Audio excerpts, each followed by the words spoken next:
Okay. Alright. Continuing our Parasite Eve adventures. I don't know why I bothered. I guess it was just in my way.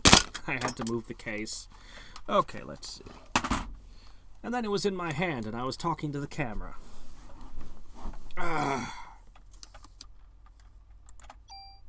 Okay. So, let's end this.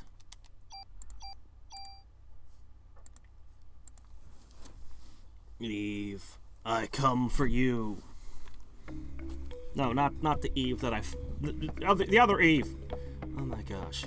There are two Eves in this game. You ever thought of maybe having a different name?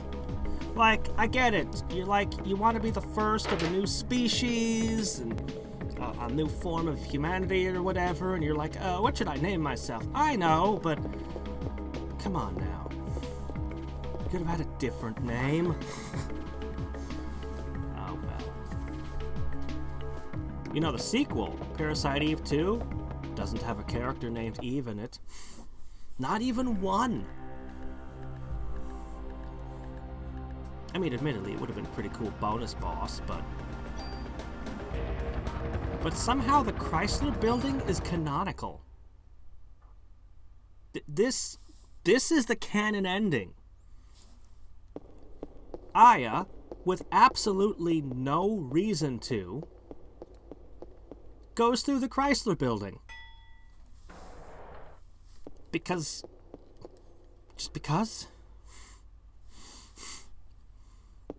Because the standard ending, like, everyone gets turned into... Oops. Because in the standard ending, everyone gets taken over by evil mitochondria. And she loses control and stuff. The ending we saw with all the red glowy eyes. But in this ending... well, things are a little different.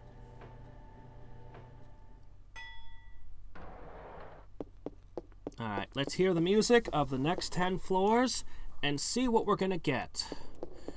This set had giant rats and confusion squirrels and... well, who cares? None of the other enemies were relevant. The giant rats and the confusion squirrels were the enemies. Hey, AZ, how's it going?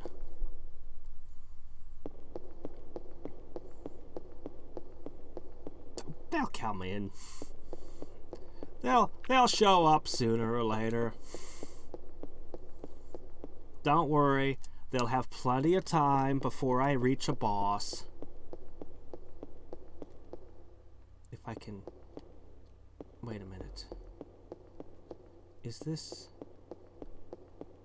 I'm trying to remember the way to the boss room.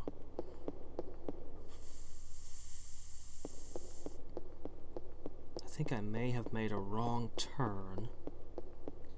Okay. This way. I think.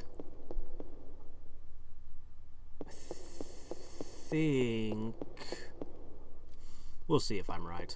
Anyway, we'll see what kind of new monsters and alright, fine. Hold on a second. We had a map last time. A map of just this floor. And I guess 10 floors from now as well, but, you know, whatever. I won't use that unless I have to. Okay. Alright, hold on.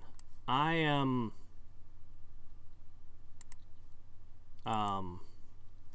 somewhere. Oh, doggone it. I was exactly heading towards the correct direction, and then I second-guessed myself and turned around. I was literally straight, like it was dead ahead of me. Like, literally, I was right there. Oh, well, whatever. It's fine. It's fine. Alright. Wait, no. No, it's not. Where the hell am I?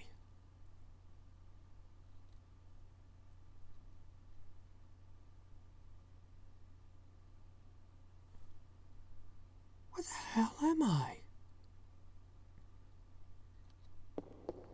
Okay, I think I know where I am. Oh. Oh, I am way... Yes, okay, I know where I am. I am way, way, way off course. Whoa! Ah, because the elevator is the... okay. Oh, okay. Alright, we got this. So, I have to go back to the elevator. I just basically, I took a wrong turn as soon as I stepped out of the elevator. I went the wrong direction. That was my mistake.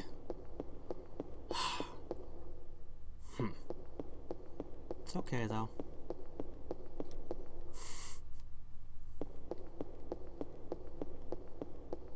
I'd ask again why they don't put the elevators in the boss room, but I think I've asked that question enough times. So anyway, let's see. What enemies have we not seen in Chrysler building? Well, we have not seen the bears. Let's see. We've done snakes, rats. We saw the gators as a boss. We've actually seen a few new enemies. We've seen two kinds of bird. Hold on. I should have gone up. Overshot. For some reason, I was expecting an extra hull. Okay, here we go. Let me see. Where was I? So we've seen the giant scorpion. We haven't... Have we seen... No, we did see the pill bugs. We haven't seen the hopping lizard things from the museum. Or the bears. That's two. Two enemies we haven't seen. What else? What else? Cats. Well, I mean, we sometimes... No, wait. We've seen them in some of the rooms. The treasure rooms. Did we see them as a regular enemy? I think we might have.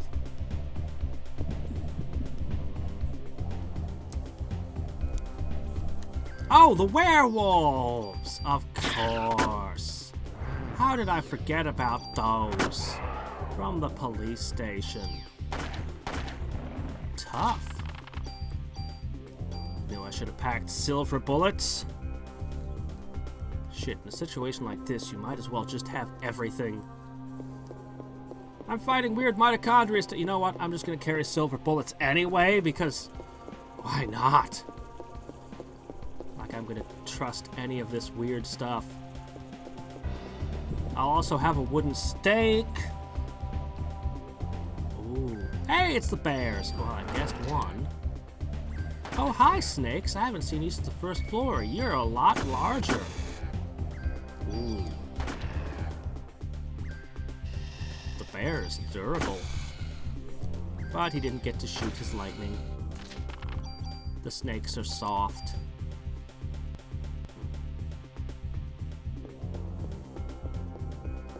If they survived more hits, I would have called them chewy. But they go down too easy. They're soggy snakes. Alright, I'm gonna knock off the food metaphors. Because, I mean, you don't even want me to start making food metaphors about this raspberry jam all over the floor. You don't want to think about that. Honestly, seeing them just keeps making me think of the first episode of Red Dwarf. With all little piles of white powder.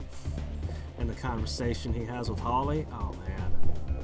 See, I had on VHS the first 4 seasons of Red Dwarf back in the day, before they put they had an actual model of the Red Dwarf. You could tell, like,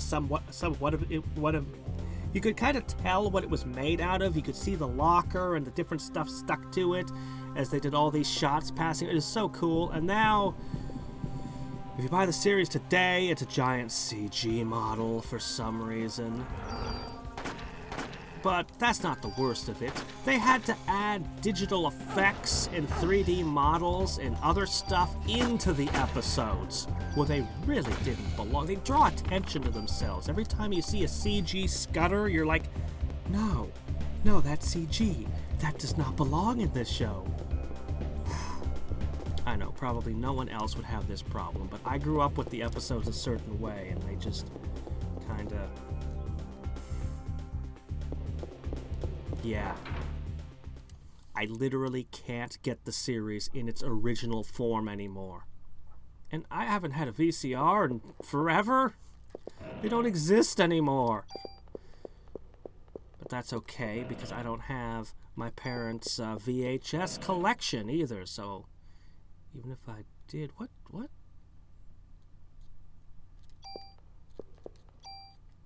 Excuse me? Those down arrows. Wait. Parasite energy burden? What in the world is parasite energy burden?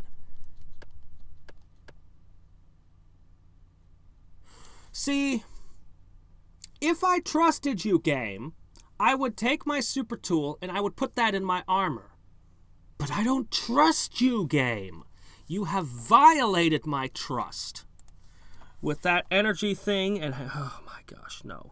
Fire and ice and all that. No. I am going to ask...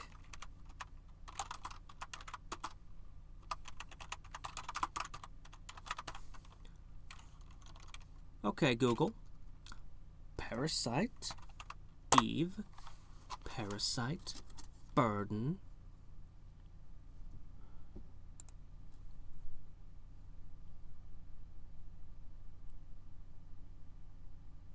Oh, okay.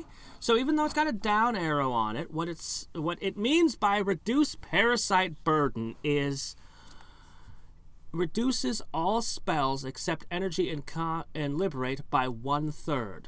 So it's 30% off. Why couldn't you just say that, game? Huh?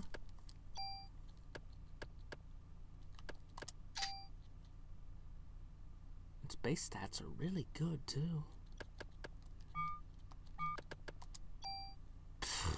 I have to use a super tool up for this? Well, I mean, the alternative... Its stats are really good. Look at that. 88 defense. Oh my gosh, is it good.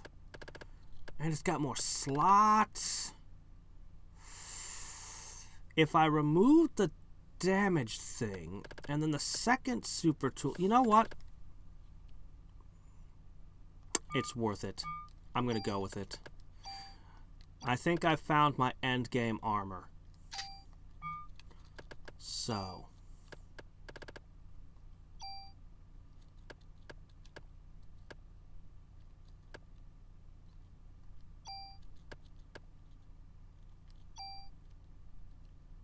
Yes. Okay. All right. So we're going to end up with 13 extra defense. We're going to end up with 27 parasite energy. And we're going to end up with less critical resistance. No, wait, more critical resistance. No, wait. Yeah. Sorry. How'd I get that backwards? Yeah, 9 more critical resistance. Which, I mean, how often do I get critted? I don't even really care, but... Okay, so I had to... I'm not going to have these, but... They're not super important. If I could get enough super tools and things, I could crank up this armor a whole bunch more. With more abilities.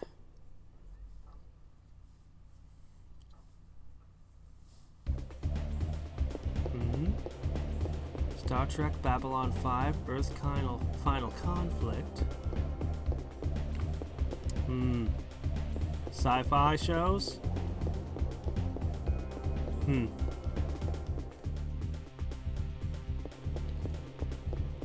What kind of hellscape is this? It's the maze that just keeps on twisting. I could name a ton of amazing sci-fi. Like, just great stuff.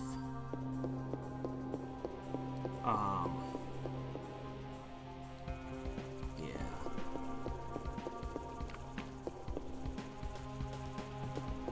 Oh, yeah, Third Rock from the Sun? I remember Third Rock from the Sun. It was kind of fun.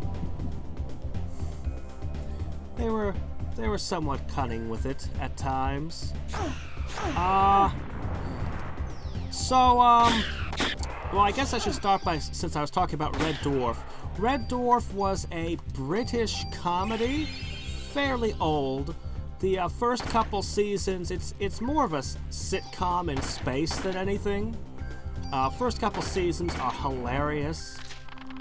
The cat is everyone's favorite character. The seasons 3 and 4 are not quite as funny, but they get a lot more sci-fi. And the series kinda like, I guess one of the two, they were also novels, by the way, but the novels and the show were very different. I guess it was a pair of writers, and one of them was really hilarious, and the other one was really into sci-fi, is what I'm guessing happens. They do some very weird sci-fi concepts and things in their later seasons that sometimes show up in later, like they actually are a little bit more influential than I think a lot of people realize. But my favorite is the early stuff, because the early stuff's the funniest, and as it goes on, it went off the air for years. It came back a little different. Still had its moments. The Suicide Squid one. Oh, these things! I forgot all about them. The Suicide Squid episode was kind of amazing. Yeah. I can definitely recommend for sci-fi comedy, Red Dwarf. Oh my gosh, stuff drops junk again. It would have had to have been the jellyfish monsters, or honestly, they don't look anything like jellyfish. I don't know why I'm calling them that. I guess it's because they don't look like anything. But anyway, the blue things. Let's see, sci-fi series. I would hardly recommend Stargate SG-1 if you've never seen it. Great show. Very popular in Canada, but not popular enough in the US. It deserved more. Seriously, its Canadian viewership is the only reason it survived.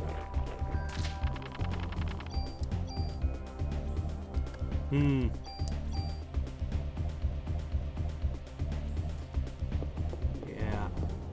Let me see.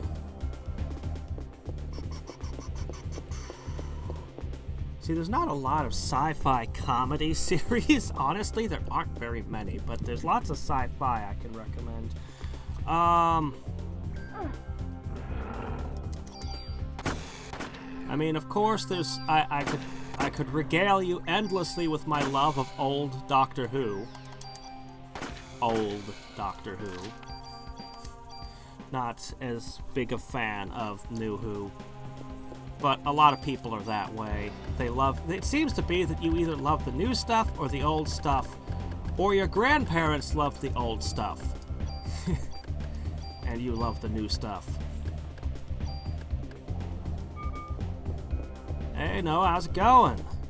I mean, William Hartnell, trying to start with the first can be tough. I mean, I get massive respect to William Hartnell, because him and his, the girl that plays his granddaughter, I believe, came up with nearly everything about Time Lords, and like all the show's lore just about were them. But, Troughton, man, he was amazing. The second Doctor, Troughton was... I don't know if I can call him the best, because the competition is so great. The third Doctor, Pertwee, is like a different show. They didn't have the budget anymore for space travel for many of the seasons. The Master was introduced and was in every episode. He knew martial arts and other weird stuff and was just a very different character. And then, of course, Tom Baker. Everyone loves Tom Baker. Some people will swear by the Fifth Doctor being amazing. I disagree. There are 4 Doctors. Well, okay, David Tennant was pretty good. He was the first person I accepted as the Doctor since the first 4, but he had some really awfully written episodes during his tenure. especially those specials. Still, you know, he was pretty darn good as the Doctor. Oh, let's see. So, there's about. God, there's just the first 4 Doctors will give you like years worth of content to watch. But on the off chance you don't like any of them, let's see what other sci-fi. I mean, of course, there are things like Buck Rogers and Battlestar Galactica. I can't say much about them because I was young, okay? And my memory of those shows is fuzzy. I remember liking them.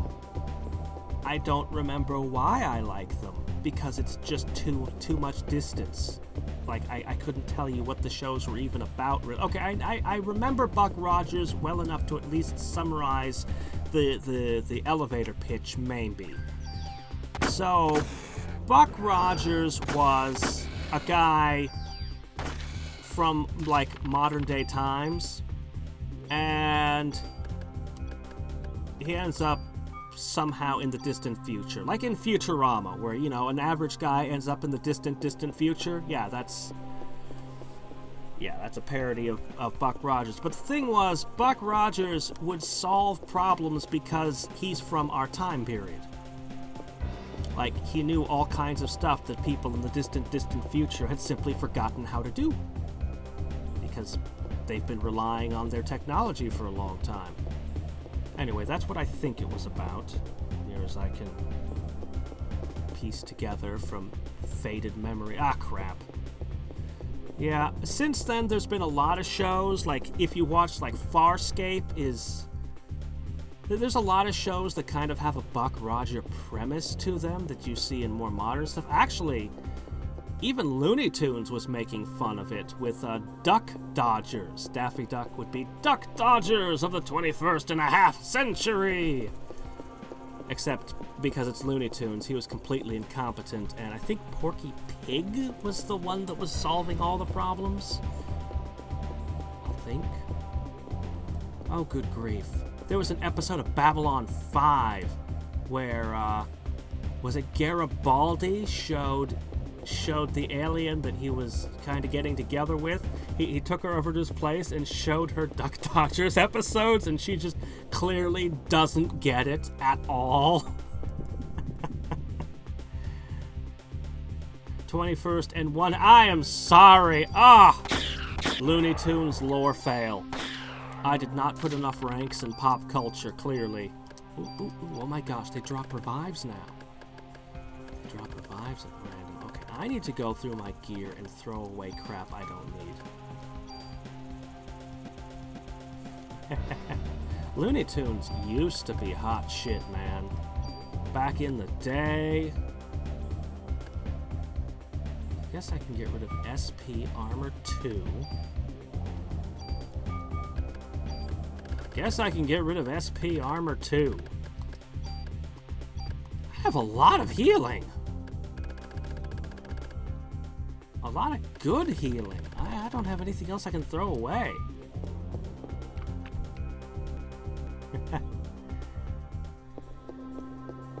Let me see. Mention that. You already mentioned that one. Sci-fi. And we're not talking about anime. Otherwise I could deluge you. Let me see.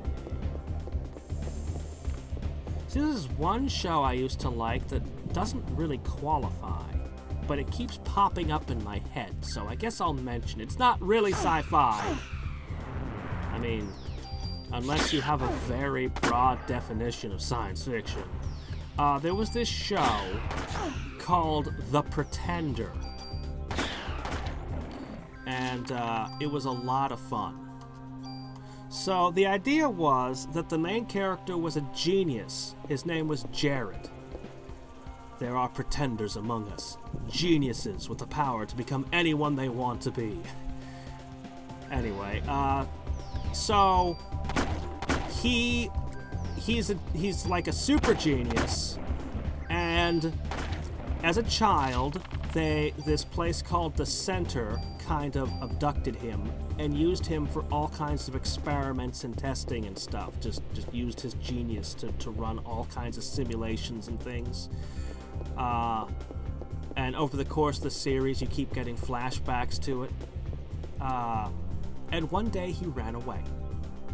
So you've got these people that are like, I don't know what the Center is. It's a shadowy, possibly government organization, and these people who these people from the Center are pursuing him all across everywhere, hunting him, and he makes kind of a game out of it, leaving them messages, taunting them, screwing with them. In one episode, he writes a romance novel, and she looks there on the cover is a picture of her, the woman that's pursuing him in the arms. Just like he's just screwing with them all the time like that. Ooh, what's this? Is this the cyanide thing? I've been waiting for it to show up.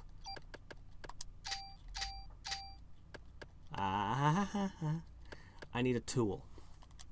I need several tools. Alright. So anyway, it was a fun show. I remember another episode where he leaves behind a message that gives the person who looks at it a cold because he got into virology.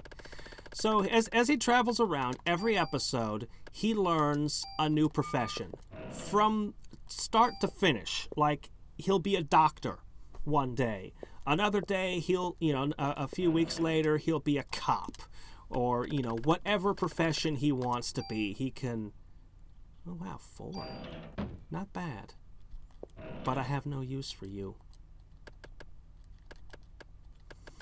And, so it's between... So you've already got two things going on in the plot.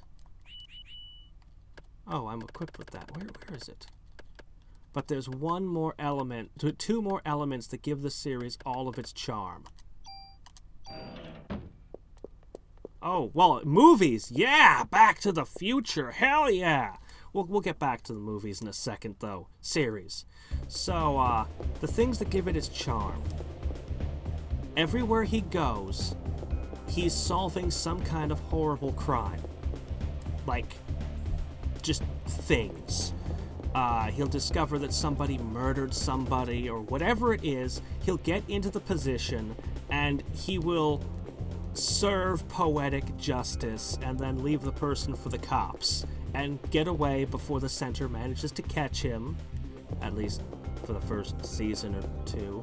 And he's like a big kid because he's never been outside and he's discovering all these things for the first time.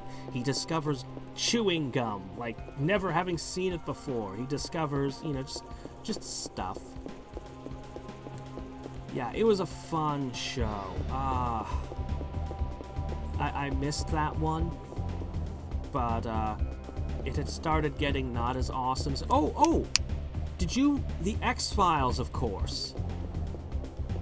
Sci-fi shows. Gotta mention the X-Files. I'm actually not a huge X-Files fan, but most people are. Ooh!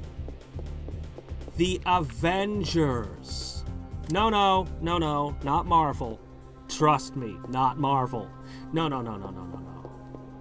The Avengers is like the prototype for the X-Files. Like the X-Files wishes it could be the Avengers. So you've got John Steed and Emma Peel. And holy shit, the chemistry between those two actors. It's enough to make you just scream, "Look, just have sex already and get it over with!" It's like, you can't even put into words these two. It's just, they have chemistry. But more than that, they have wild sci-fi X-Files type adventures, but this predates the X-Files by years. It's British, and like, they just encounter weird shit.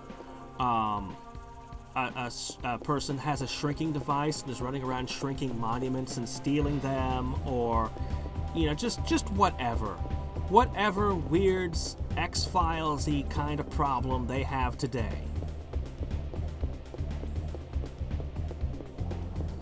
Yeah, the Avengers is well, I think it's amazing. If you're into old sci-fi. Oh, yeah, old sci-fi. Of course, we can't help but mention things like Flash Gordon, of course. Alright, so... Oh, yeah, The Outer Limits, Twilight Zone. I mean... They have good episodes, and they have...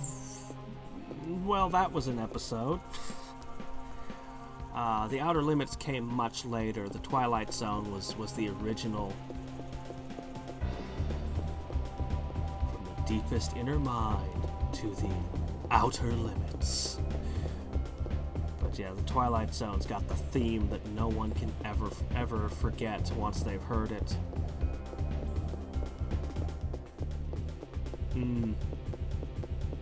I had it was the most frustrating thing. Years ago, I found some sites with Golden Age radio, and I was getting into all this different stuff, like the Shadow and the Whistler, and all kinds of different old Golden Age radio plays. And then I hit the Flash Gordon one. And I practically fell in love with the thing I had. It was just so amazing. He had been brainwashed by some kind of I don't know, underground queen or something, but she instantly fell in love with him, because of course she did, and she brainwashes him and puts him in charge of her armies, and it's like an army of this kind of wizard, an army of that kind of wizard, an army of this other kind of wizard. I'm like, oh my gosh, armies of wizards. Why have I never seen armies of wizards before? This is amazing. And the cool thing was, if I understand it right, there was a comic book kind of thing. What you were supposed to do is you're supposed to go to the store, and you were supposed to buy this comic with all the pictures. And then you would listen to the radio, and you would turn the pages and see the pictures of what's going on. It was like television before television. If we don't talk about that weird form of television that was a circle, it would have been even older, but nobody ever bought one of those. They weren't very good, so we don't talk about those weird things. Anyway, but it was terrible because I literally could not find the next episode. It wasn't on the internet. Maybe it is today, but it wasn't when I wanted it, when I needed it. That's true. That's true. I'll tell you, if you do old-time radio, though, the Shadow really is the best. Who knows what evil lurks in the hearts of men? The Shadow knows. Okay, I can't do an evil laugh like he can. He has the evil laugh, let me tell ya. And he's the good guy. Yeah. Okay, so movies, sci-fi movies. Well, there's a lot of really great... Oh, hello, Club 5. Why, thank you. Is it really better than Club 4? This thing has more... I don't even care. I'm just going to put it away. Oh, wait. Whoops, wrong one. I did that once, some time ago. I could do another one, maybe.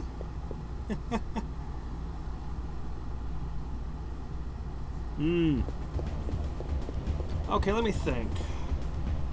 Alright, so we're on to the subject of movies. Well, Men in Black, of course, sci-fi comedy. If you've never seen the Men in Black, Well, shit, go watch The Men in Black.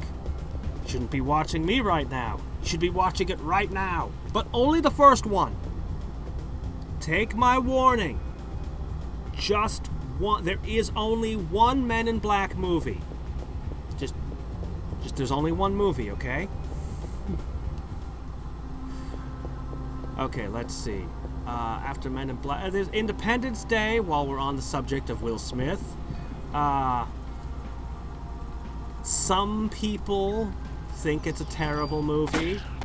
Those people are barbarians. Independence Day is awesome. It's like StarCraft.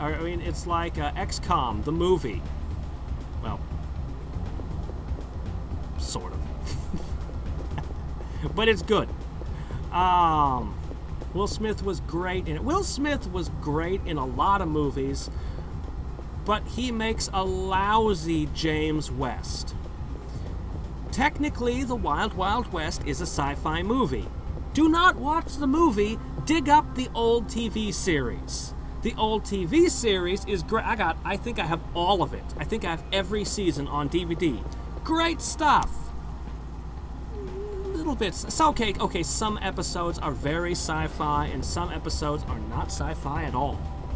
But it's a great show. But the Wild Wild West movie,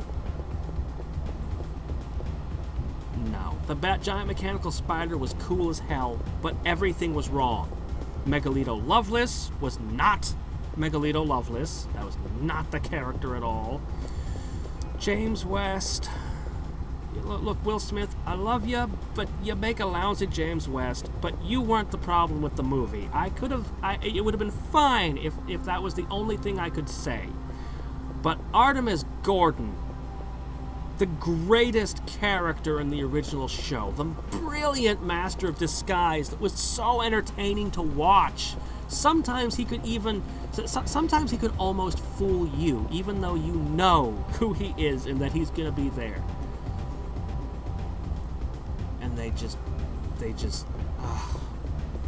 And everything about the movie was not The Wild Wild West. It was some other movie. Yeah, no, it was a TV series for years, and a really good one. Like the first episode, you'll probably be hooked within one episode. I mean, if you like that kind of thing. I'm big into the Wild West.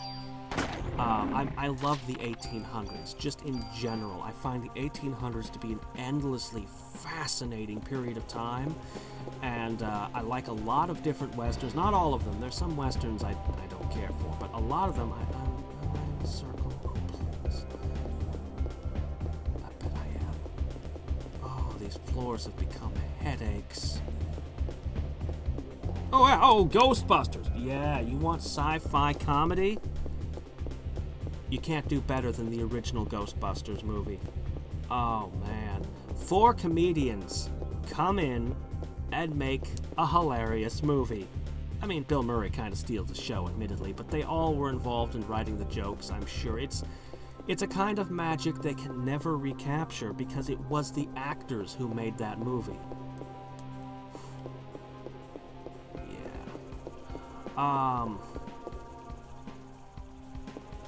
Every time I talk about the Wild Wild West, I want to talk about Have Gun Will Travel.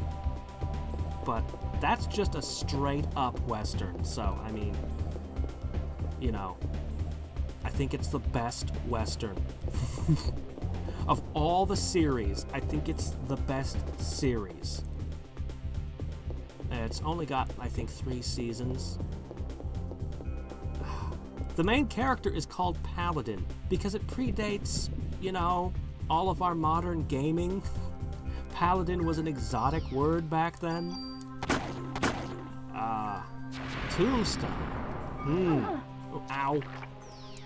Most people, when they name their favorite, they almost always name,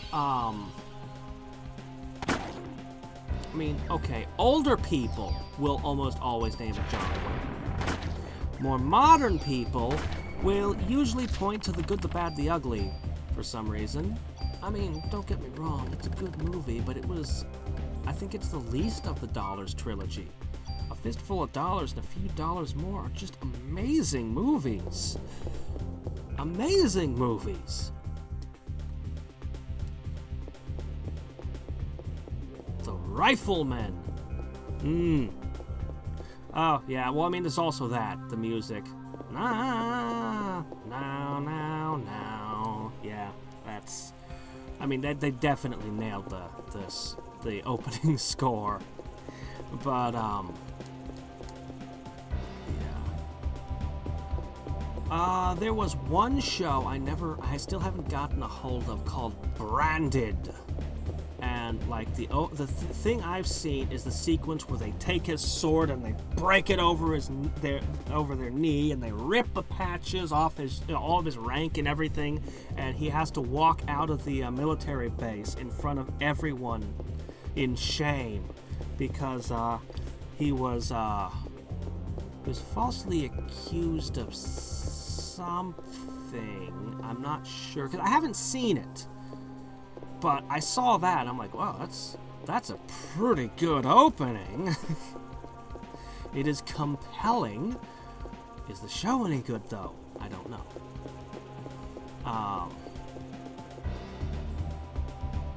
There's a lot of weird, different things. Let me see. I'm trying to roll my head back to sci-fi now, because now I'm in Western. Now I'm in Westworld. By the way, movie Westworld. Sci-fi. He already mentioned Star Wars, but yeah, Alien, especially Aliens. The second movie, you have to watch Alien before you watch Aliens. There are only 2 Alien movies. Just save yourself. There's only 2 of them, okay? Yes. You will see a certain director's name on the 3rd one and go, ooh! And then you'll wish you hadn't. Okay? Was it the 3rd one or the 4th one that was, the Firefly guy? Oh, Firefly! If we're talking sci-fi series. How did I not mention? Yeah, Joss Whedon did one of the Aliens movies. It was not his best work. Predator. I know a lot of people think Predator 1 was the best. I prefer Predator 2, but they're both solid movies. Oh man, yes, the Predator movies.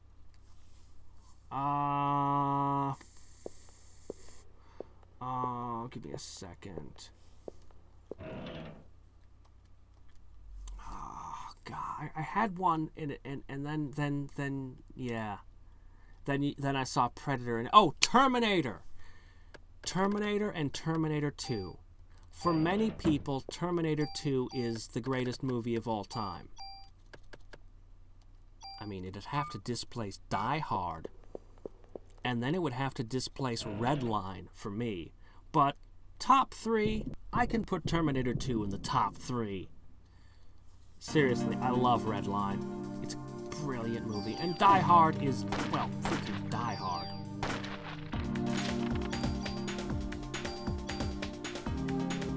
Yeah. But it's not a sci-fi, so, but just Die Hard. There's a reason that the joke has been, or was for a long time in the 90s. Like, every time there was a pitch meeting in Hollywood, it's like Die Hard, but on a plane. Die Hard, but on a boat. Die Hard, in a bus. Like, that would just be the entire pitch for movies. That's a 90s joke. Let's see. Oh, man. You want just straight up comedies? I really like 8 Heads in a Duffel Bag. The Man Who Knew Too Little. The Man Who Knew Too Little. You will not be disappointed in that movie. skip the, what is it, after credits? I forget if it's after credits or before credits. There's one final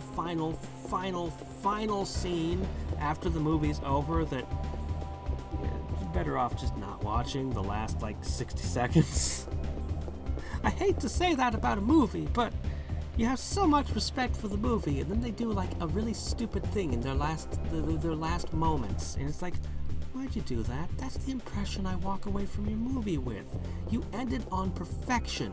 You ended on such a high note, with the helicopter exploding as they kiss, and everything was perfect. And then you made this stupid scene. Why'd you do that, movie? Take it back. Take the scene back. I don't want it.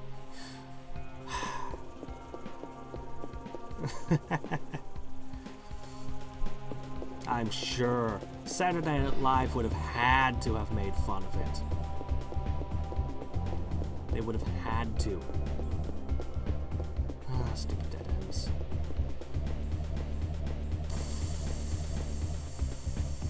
Sci-fi movies.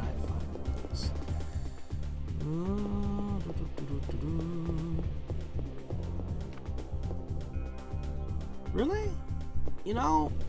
I know some Tolkienites that were always super salty about them, but honestly, I thought Peter Jackson did a pretty good job. I don't think that we could expect a better adaptation of Lord of the Rings, to be honest.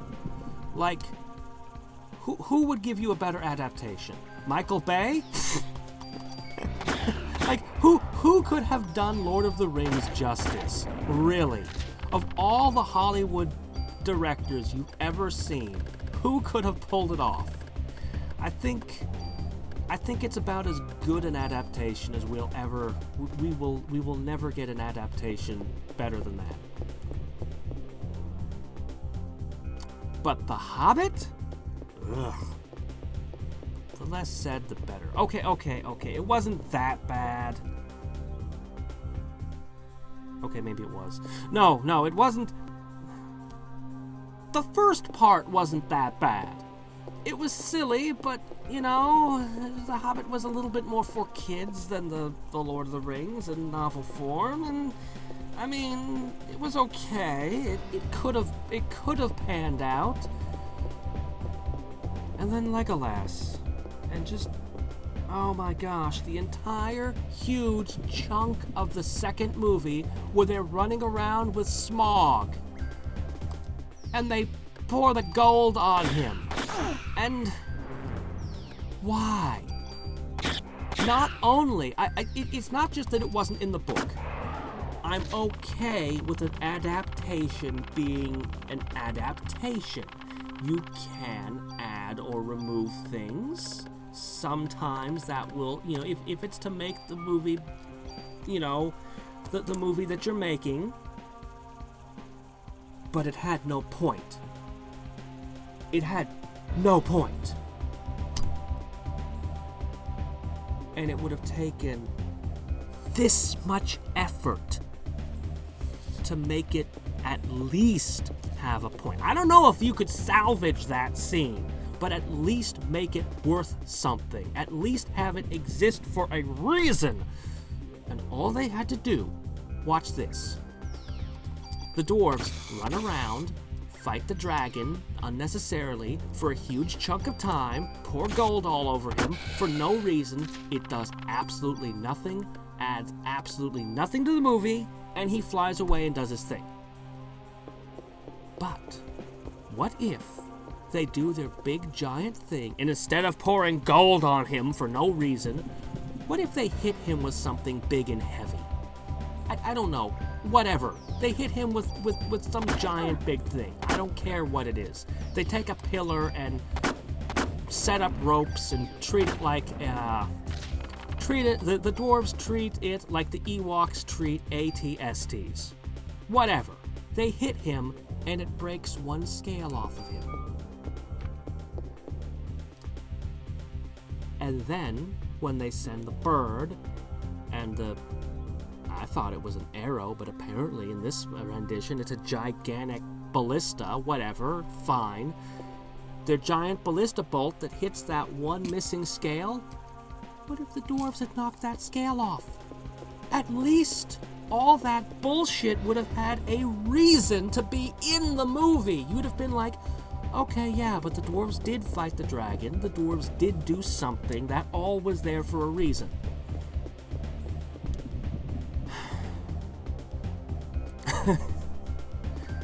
But take Legolas out of the movies. It's not that I don't like him, but he shouldn't have been there.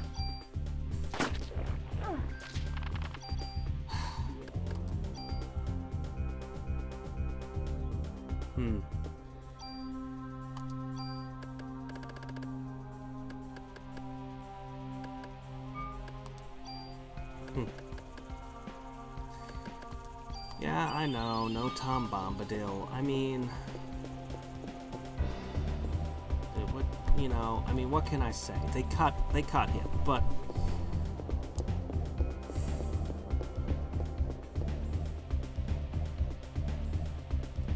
well, you're not entirely wrong.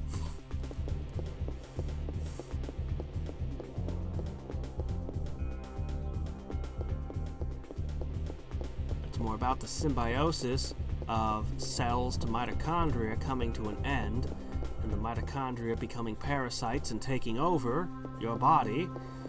You've been carrying parasites with you everywhere you go your entire life without realizing it. But you need them. But, it's close enough. Could have been worse. You could have interpreted it as apples. Evil apples that want to suck your blood. Apple leeches. Okay, seriously, these things hit way too freaking hard. As long as I kill them before they hit me, it's fine. Shit, the bosses are gonna one-shot me. Shit, the bosses are going to one-shot. Well, it's a good thing I'm collecting revives. Okay, new plan. The bosses don't hit me. Oh wait, that was always the plan.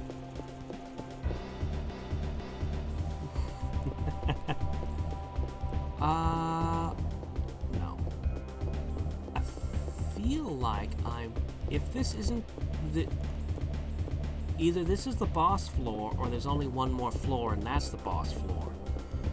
And then we'll be in the final 7 floors.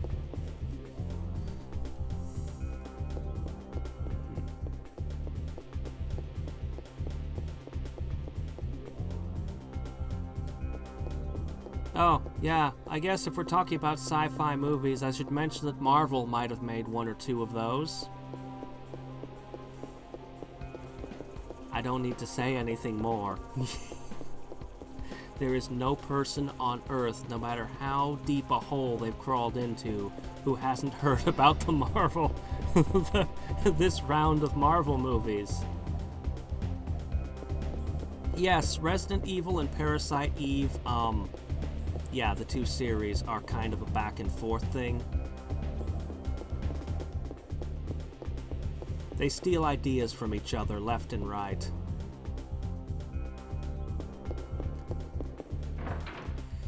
Yeah, sorry. Like I said, that changes tomorrow to be even earlier by a few hours, but I can't help it. I literally have my work hours changed. Like, there's not good options for me.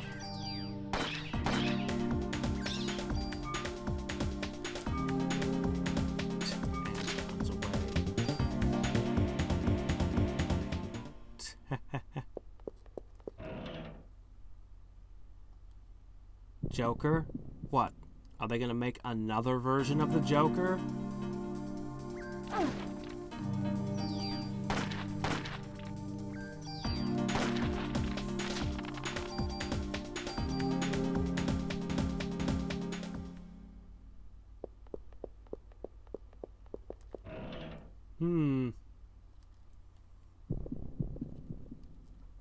I've heard it gets bad reviews.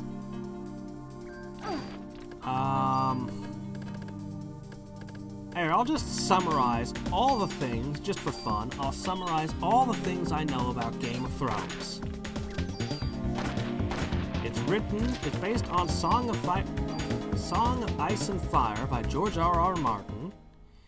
They ran out of novels. The show had to keep going without them, which is usually a mistake.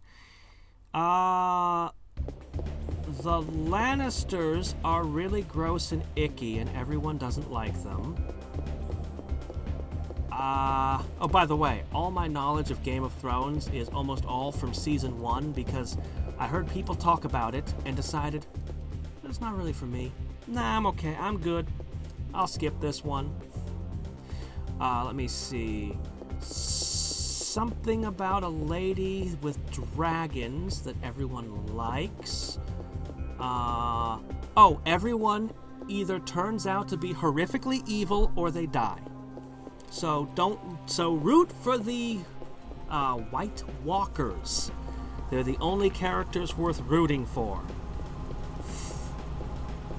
Let me see. What else do I know about it? I think I've exhausted my Game of Thrones. Oh, they made up multiple languages. Like, they had to write a whole bunch of languages. That's a thing.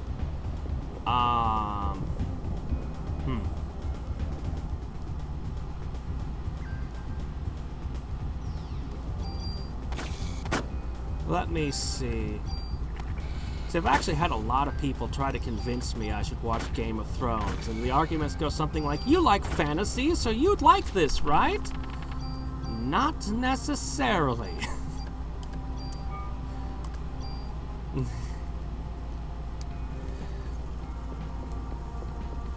It just doesn't sound like my kind of thing.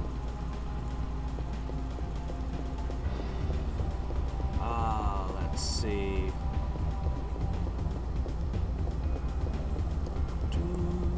So, going over sci-fi movies. I know there are more really good ones that just aren't popping into my mind. Poor Fallout 76. See, I think we've had this conversation before. I didn't play it. I couldn't even get Fallout 3 to work. I tried. But, I mean, just looking at it from the outside, everything about it seems like a mistake to me. Bethesda can't make a game without it being filled with horrible bugs. But that's okay, because the fans just mod the bugs away. So let's make a game where the fans are not allowed to mod. Bethesda? Bethesda, what the hell, man? Don't you understand the dynamic you have with your fans? We're going to make this very multiplayer. Well, I mean, okay, that's not necessarily a bad idea. You can only have, 100 people? That doesn't sound very multiplayer. That doesn't really sound like a very good plan. I mean, maybe you want to keep the wastelands mostly empty or something? I think there was supposed to be some thematic thing about rebuilding and humanity working together, except it's going to be PvP, so they're all just going to be running around killing each other. And, well, apparently you can fire more nukes? It's like, wait, are you trying to rebuild the world or keep it nuked? Pick one. So just from the outside, everything about it sounded wrong, but I have one friend who says it's awesome when you play with other people. And I heard something about them having Nuka-Cola, except they had ripped off their fans somehow who bought it, like actual physical, like alcohol in a Nuka-Cola bottle or something, but the people who bought it felt ripped off. Something about being sent trash bags instead of canvas bags to, like, the people who spent hundreds of dollars. Basically, they pissed off their biggest fans. I think they did another giant faux pas where you're just like, what the hell, Bethesda? This could eventually be a good game when you get the bugs out of it, despite doing everything wrong. But not if you piss off all the people who will give you their money. Then you will never be able to fix this. You've ruined it.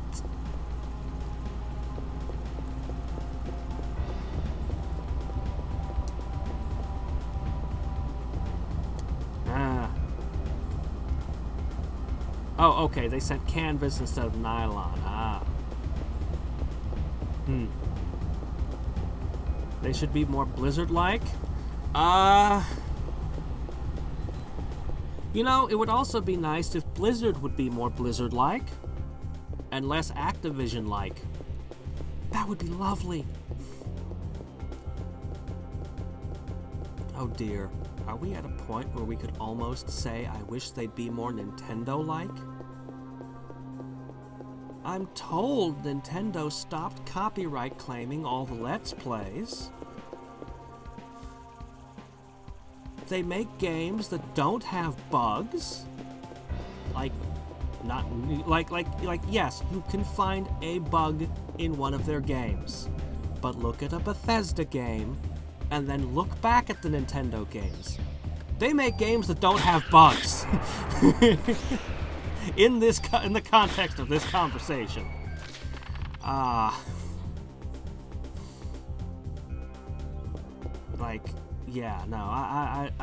feel like Nintendo has all the right moves these days.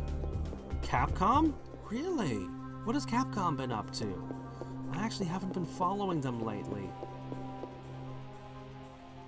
Let's see, they made a Mega Man 8. They made a Resident Evil everyone liked again.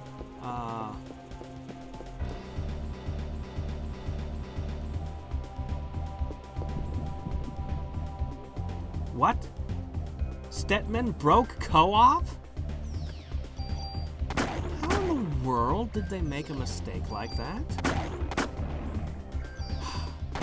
Stetman was one of my favorite characters in Wings of Liberty. I was kind of annoyed when Into the Jungle he was this crazy guy. I was like, oh man. But I still love Stetman, and I actually might buy that commander. But I think that at this point, co-op has to be considered completely non-canon. Like, with the things they've done in co-op, there's no way you can even consider any of that to... no. Really? Well, I'm glad to hear that. I'm glad to hear Capcom's doing well. I mean, aside from running Resident Evil into the ground, aside from that, which I've heard they fixed up, like, Capcom is a company I respect. Like, Mega Man X was the reason I bought the Super Nintendo as a kid, and which was still the best purchase I made ever. But like when Mega Man Unlimited, the fan game, Nintendo is busy shutting down fan games. Capcom invites the person who created this Mega Man fan game to come to Hawaii for free and meet the people who invented Mega Man. Oh, Capcom, you are amazing. Yeah. So, you know. Well, I should have been in bed an hour ago, and I still have, I don't know how many more floors. So, make of that what you will towards my sleep schedule.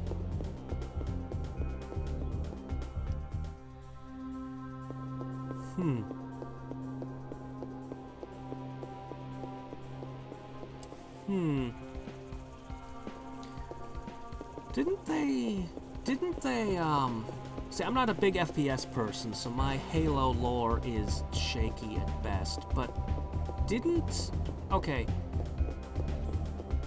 so Bungie developed exclusively games for Apple, and they were like the only thing that Apple had for gaming, like, because so few things ported to their computers.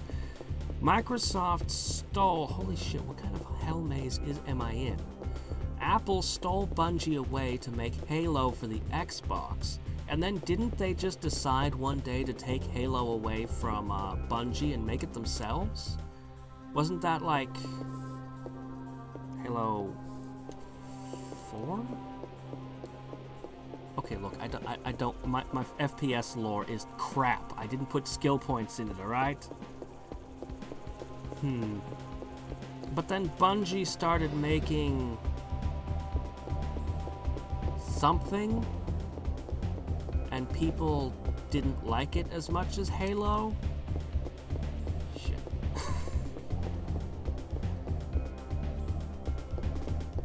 Alright. I must be on the 70th floor, right? Right? Right?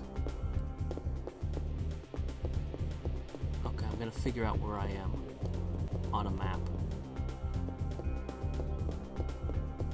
If this is a dead end, I know where I am. I know where I am. Okay, I just pulled up the map. This is not a dead end. Where the hell am I?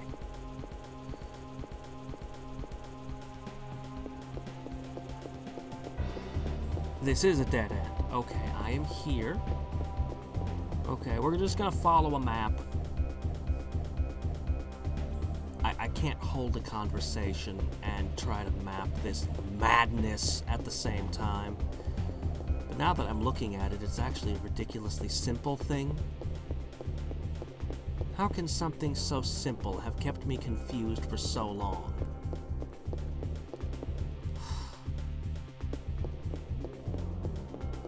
See it, and I'm in my head, I'm mentally going back over all the moves I made. I literally just went in the wrong directions. So that was the two dead ends over there. Here's the elevator.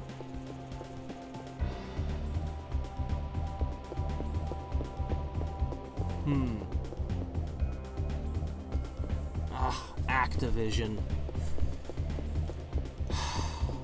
Activision.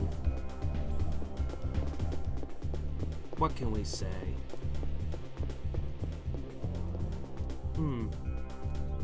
I never got into the 40K universe, sadly. It looks like cool stuff.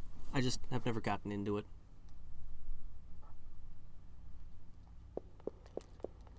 Oh, man. Oh, jeez. Literally back to back. Like, I was playing AM2R and I was playing Pokemon Uranium. And both fan games got C and Ds from Nintendo. Like, right, just bam bam. I'm like, what the hell? I'm literally playing these. And suddenly both games were like, well, you won't be getting any more content for these because we got C and D. And I'm like, no, give me the rest. Give me more. Give me the post game. Give me the cool. Oh. I was so unhappy with Nintendo. That's why I did the entire month of just playing banned games. Oh, really? But a 40K universe thing. You know, one of the mods for XCOM, that there's a big 40K one. But I'm looking at it and going, oh, that's cool, and I'd be glad to have different enemies, but I've never played 40K, so I wouldn't be able to appreciate it all. Maybe I'll get Chaos over or something. He knows all about Warhammer. And he's an XCOM fan. So, you know, maybe with him. Alright, here we go. Is it gonna one-shot me? Is it gonna fill the entire screen with bullets? Is it gonna be a giant squirrel? Is that another roach? Is that another freaking roach?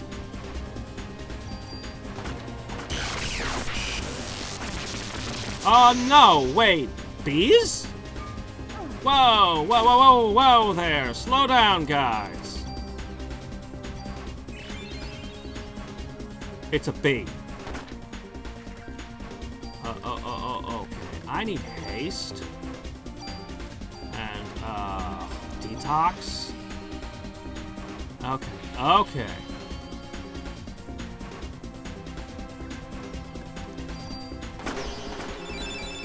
they're healing it!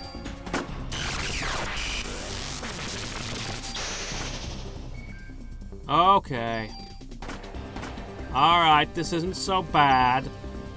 So far.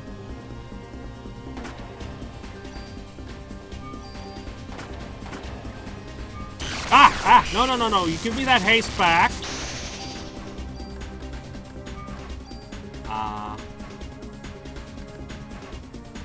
What the hell?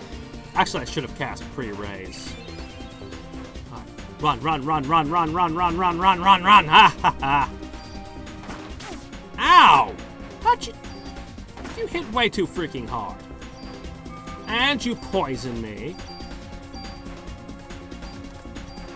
Alright, unless the boss pulls out some nasty new tricks, I think I can handle this one.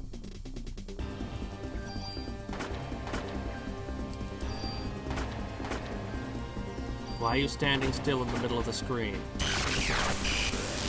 Oh, fork!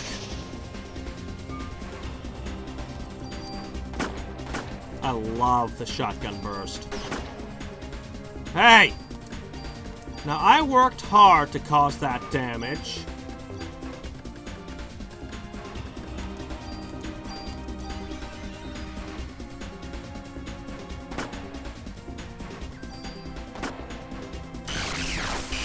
No, my haste ran out! Oh my gosh. Okay. Why does haste last so short a time? I've gained a ton of levels since I learned it. I should have gotten better.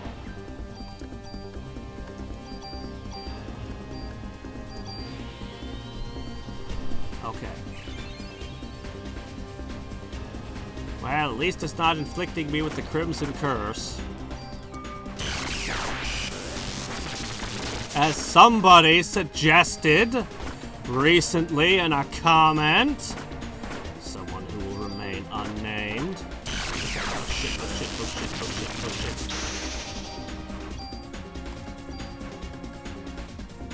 I don't know. It'll never work, but I'll try it anyway. Move! Ah ha ha! Doggone you. Jerk.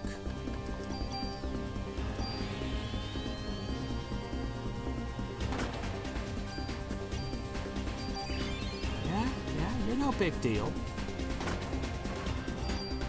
Just don't spawn a second one of yourself.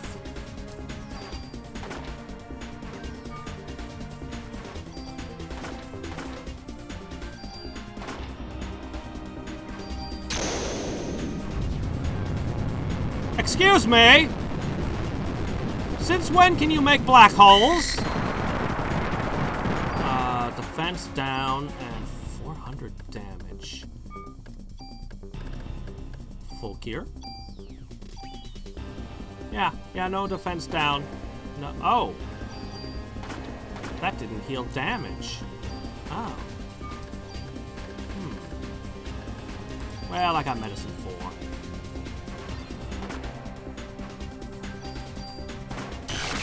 Oh shit, no! I'm about to get hurt.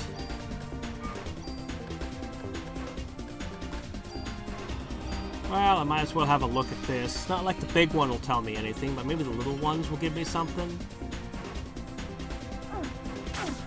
Ah! Did you see that? Just, you're dead from full health. And they heal. That's just how it is, huh?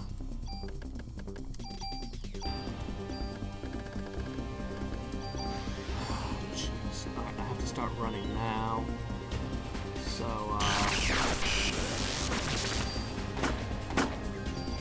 I mean, I suppose I could ignore the little bees, but they heal it and are just generally unpleasant.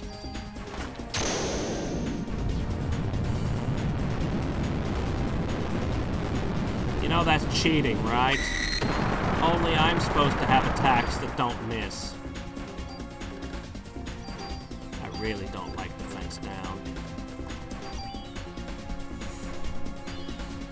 Yeah, I know. Flamethrowers. I fought a spider back in the hospital. It wasn't so bad. think this thing is way worse.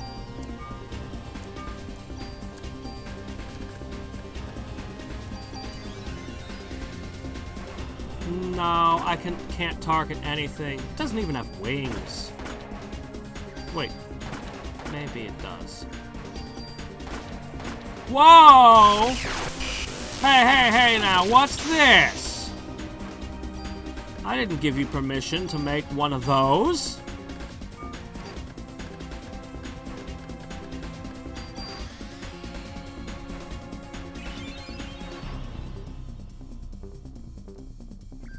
No, this is 70.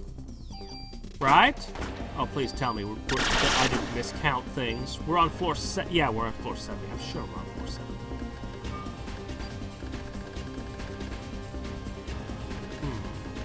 Ah, full recover. I'm confused. That's great. And a black hole.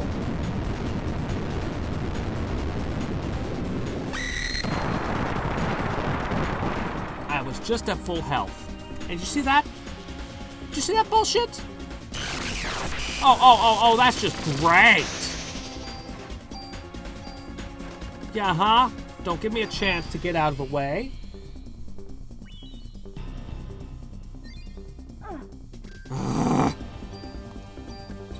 It's fine. All right.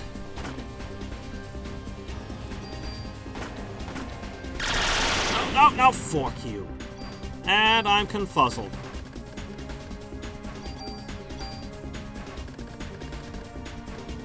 How the hell am I gonna dodge like this?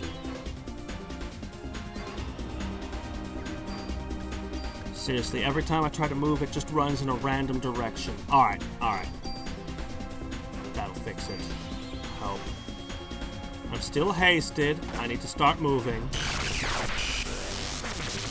Alright. Yes? Yes! Hit them all! Why aren't you dead? Thank you.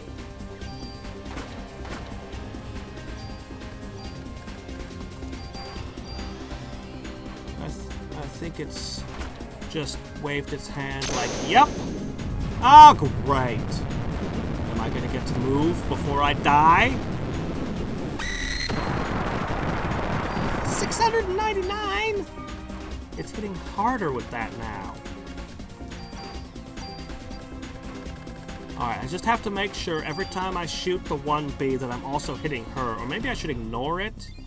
Should I ignore it?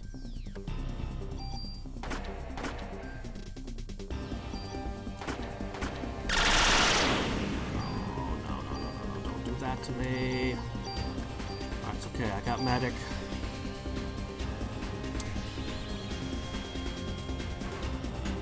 Ask that to Sephiroth at the end of FF7 with his spell. You know which one I'm talking about. Ow.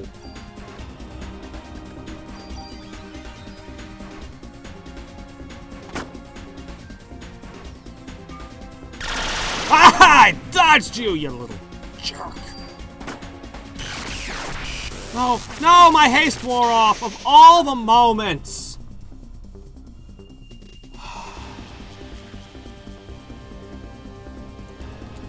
It's okay. I've faced worse bosses than this. Not often, but I have done it.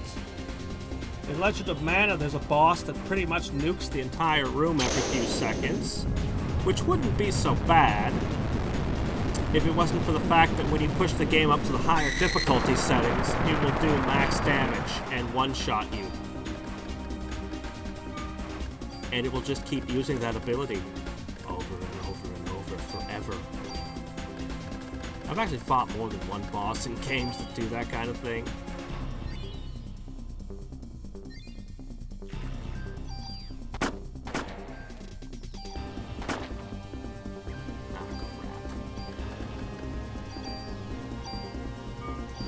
One bullet's fine. Since I'm gonna have to use medic anyway.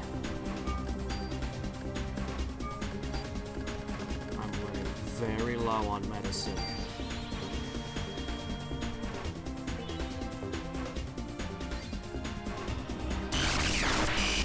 Move your ass. Okay. Oh!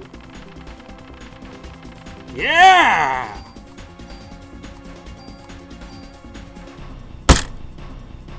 Chrysler Key 7 acquired. That's it. Let's get back to the elevator. Let's go save.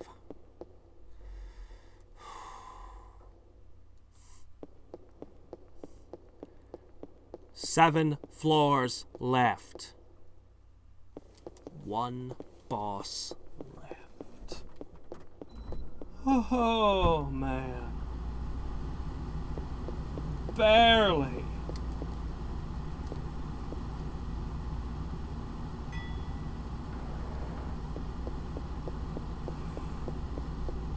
Let's save.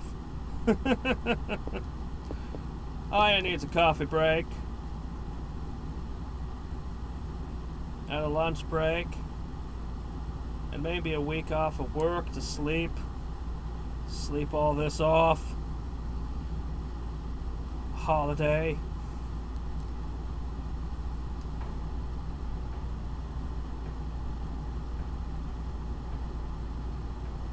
Don't say that. The last boss is gonna be really nice to me. She's gonna give me candy and cake and let me stay up as late as I want and never do anything horrible or unkind to me. Oh, of course, potatoes exist. Okay, I eat a potato. She's as good as new. She's ready to do this for another 12 hours.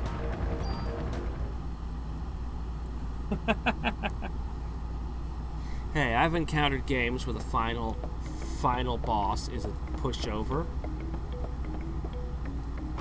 Like Sephiroth in Final Fantasy VII.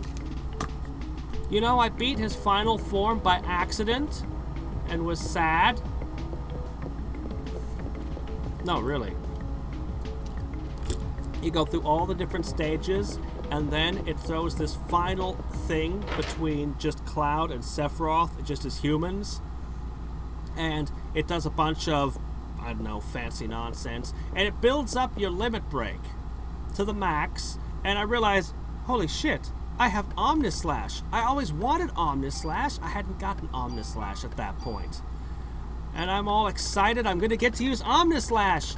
Sephiroth leaps forward and hits Cloud.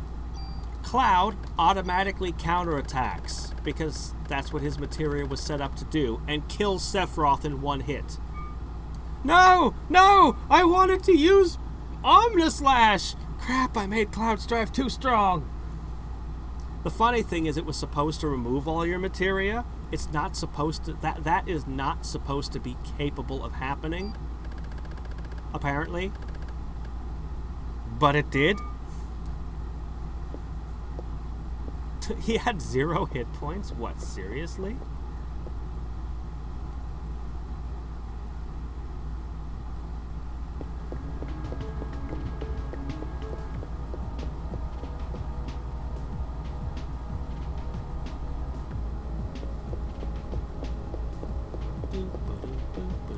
Triple command. I don't... Are we still talking about FF7?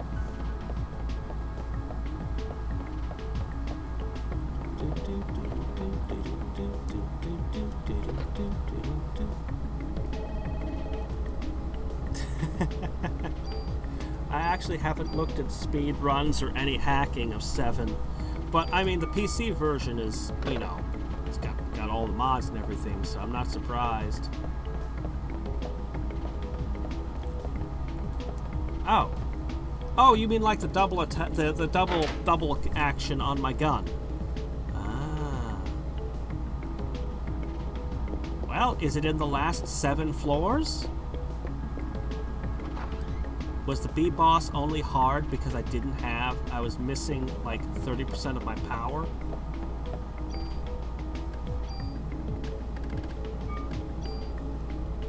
I need more tools. I have no tools.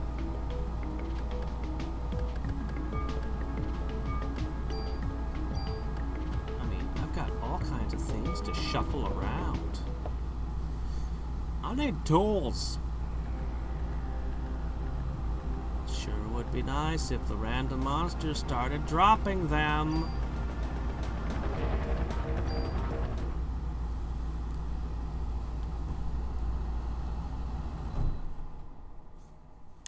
You say drops as if random monsters drop it, and not that it's in a chest in one of the storerooms.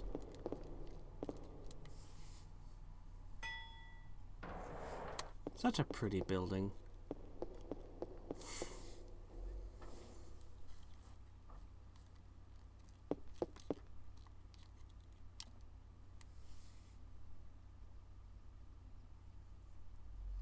Don't say that! Stop wishing ill upon me!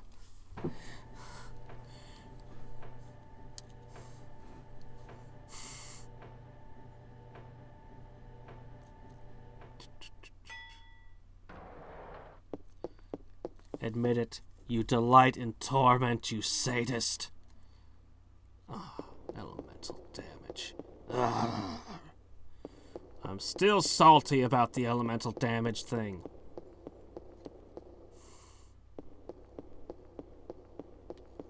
Alright. Final track of music. Final types of enemies. All I know is they better drop healing items, because I'm out of stock and I have no place to go to gather more. Well, I mean, I guess I could go to the museum, but I'd mostly end up with medicine 3s, and those just aren't up to par. Wait, what's this? Aren't I supposed to go through 7 more floors? A television? Your ceiling appears to be crying. I don't remember this. I don't remember this. Are there no enemies? How do I get healing items? Holy shit! It's just gonna... Oh! Oh, I see.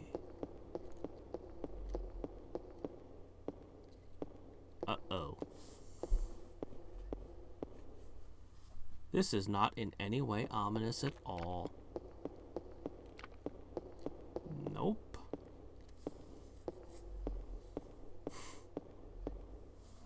Went from these gigantic, enormously wide floors straight into...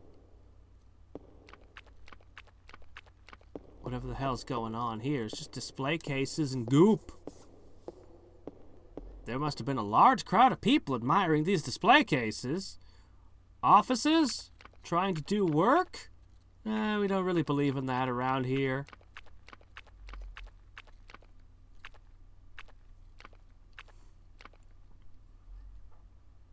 I knew I should have brought my rubber boots with me. Eve, you're leaking all over everything and it's gross. You need to hire a maid.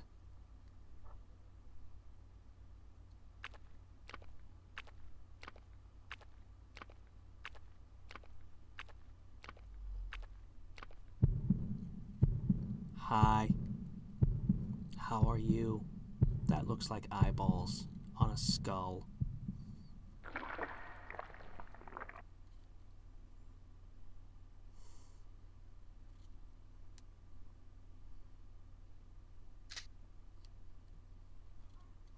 Strange child, I will shoot you! No, I really am here. What you're seeing isn't an illusion. Maya? You're Maya, aren't you? You're wrong again. I'm the original Eve. What do you mean? The mitochondria of Melissa was transplanted from this young body. Hans Klemp gave my cornea to you, and after giving the kidney to Melissa, he continued to culture my liver cells in order to study the original me. As Melissa's body was giving birth to the ultimate being, I made my nest here. Just in case Melissa or the ultimate being failed, at least the purebred would survive. Then your bodies This body belongs to your sister. It's been cultured from the real thing. Come on, no like Luke Skywalker. You know you want to. I am your sister.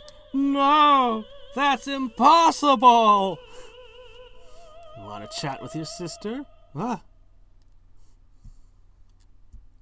No fair playing mind games. That's just not nice. Who are you? Maya, it's me. Do you... How do you know my name? Where's Mom and Dad? Where's Aya? Eve, you're a dick. You know that, right? Aya, don't talk to the psycho crazy creepy thing. It's just screwing with your head and you know it. You really, Maya? I was in the car with Mom and then my body got really hot. Where am I? I have to go home. I have to. Aya's waiting for me. It's getting hot again. Well, the only disinfectant that'll work here is bullets. Sorry to break up the reunion. No, you're not. You're a dick. Did you have a nice time reminiscing? Eve. You challenge me? A purebred? Just remember, the body belongs to your sister. Oh hey, you look exactly like me in liberated form.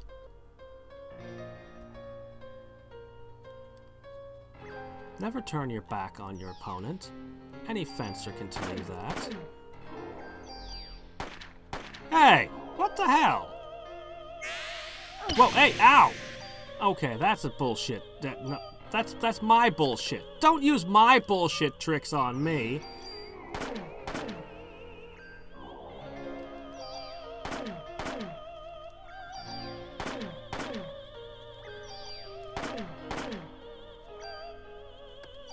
You know, it probably would be good to just put up a barrier, just in case.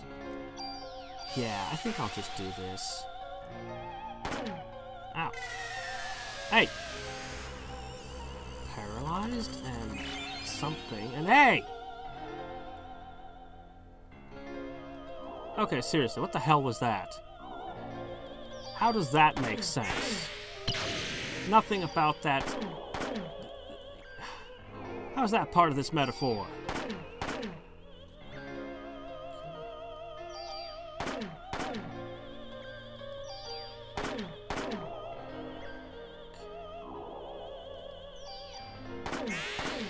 Ow!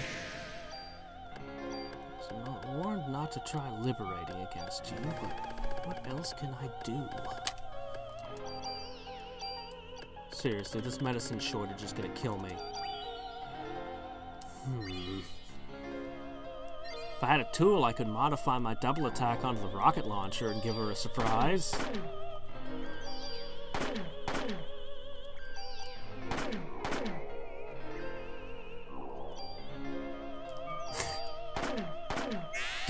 Were the players aware that Drow were friendly?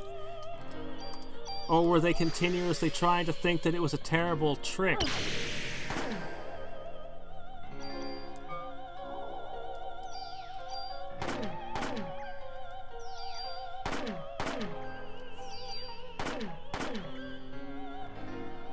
Okay, no paralyze, no paralyze. Ah, shit. Confused? Well, you didn't paralyze me. Okay, that time you healed 2,000. That is not acceptable.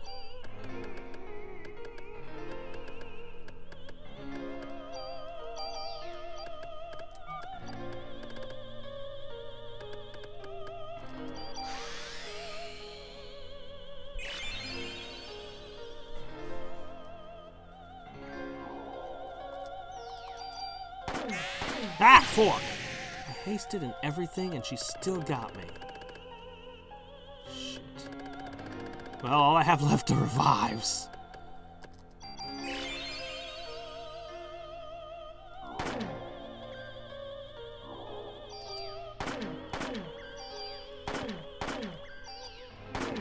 2,000 damage.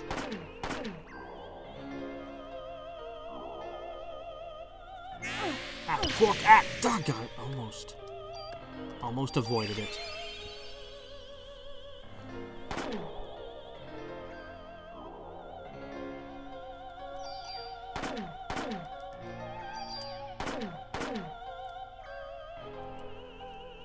Okay, can I shoot it? Can I shoot her? No, what? No, fork! Well, she didn't get healed, but come on! Well, I mean, I'm being held down, so what am I supposed to do? Oh, there we go. You know, there's never been an item in the game that would just fill up my energy meter.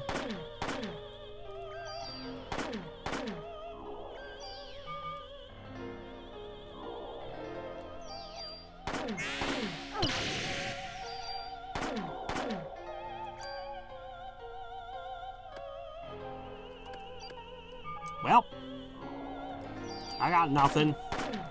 Just bullets. So I'll let the bullets do the talking. I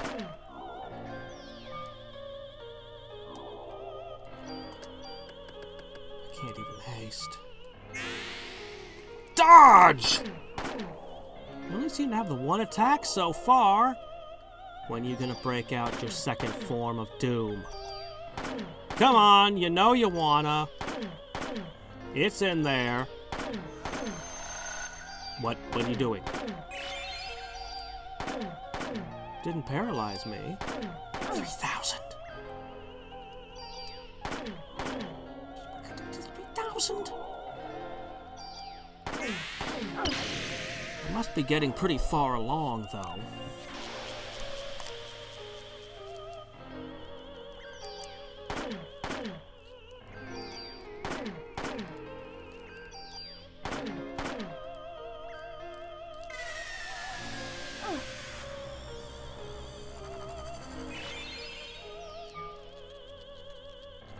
Oh, shit. Well, have I done any damage to you at all?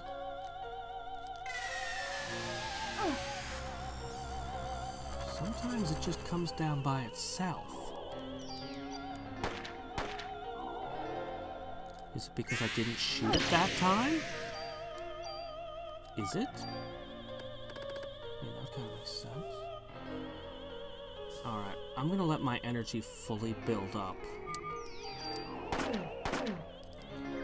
If I can, and I'm going to try an energy shot.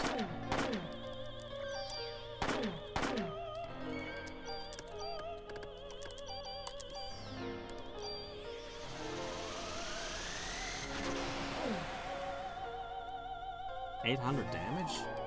That's not so hot. Got me anyway.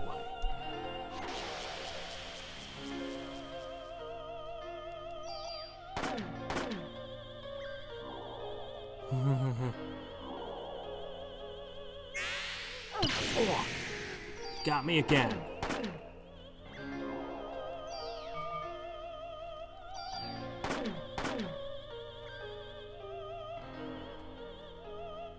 Okay. I didn't shoot you, are you? But no healing. You see that? You see that? You see that? Okay. And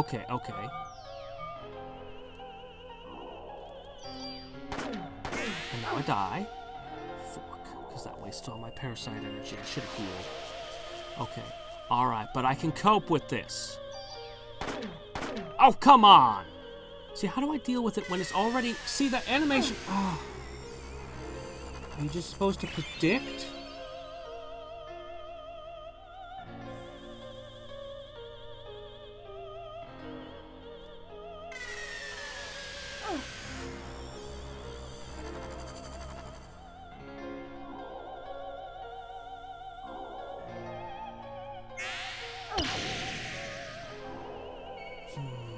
Alright, let's do the thing we're not supposed to do.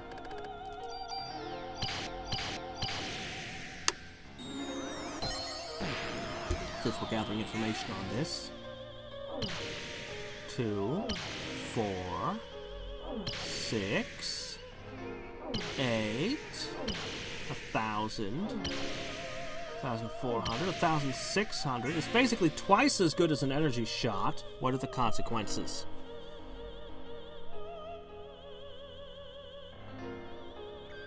Well, what are the consequences?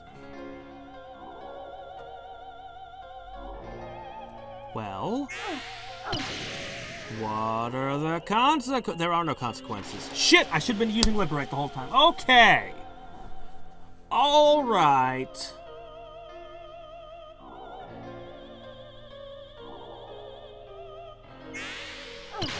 Okay, alright. Okay, alright. Alright, okay. I know what to do. So, okay.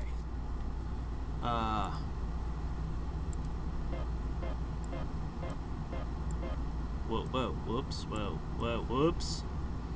Alright, how's it going, Darren? Okay. So, I have a two-step plan. I know how to fight you now.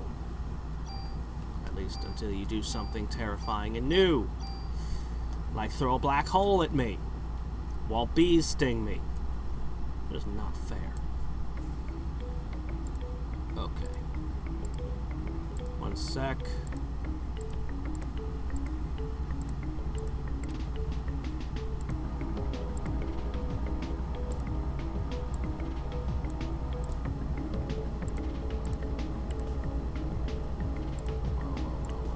One sec.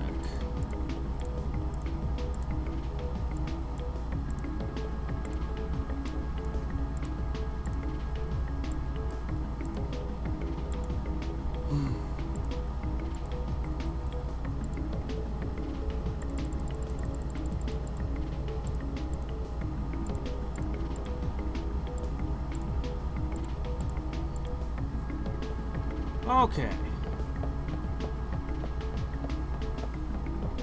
Yeah, that seemed to be what was happening. Yeah, the healing thing. That's what I observed. You know me. I don't do the spoiler thing. I mean, I have played the game before and beaten this boss before, but it's been such a long time. So, alright.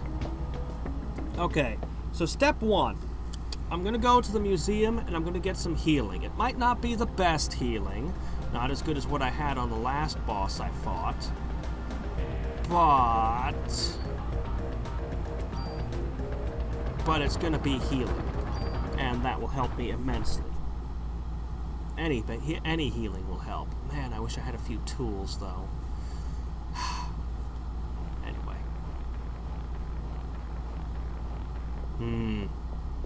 Yeah, I figure that I haven't seen it all yet. She's just getting warmed up. This is just the price of admission.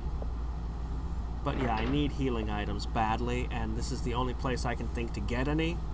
You know, the jumping lizard things in here never showed up in Chrysler Tower. Surprisingly. Alright.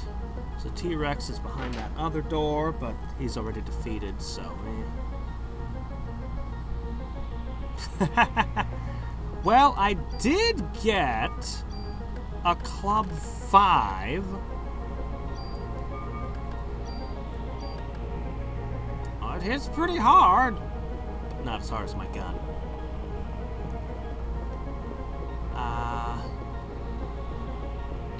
So there should be enemies anywhere. Enemies? I know you're in here.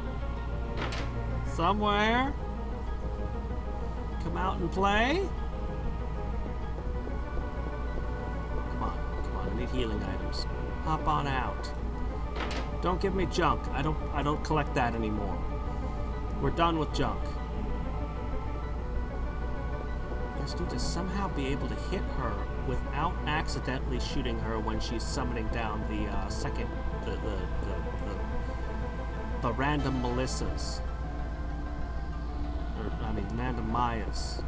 Wow. Maybe I'll go upstairs. Anyway, which enemies drop healing items here? I mean, it doesn't matter if I can't find any. Was it the roly-polies? I think it was the roly-polies.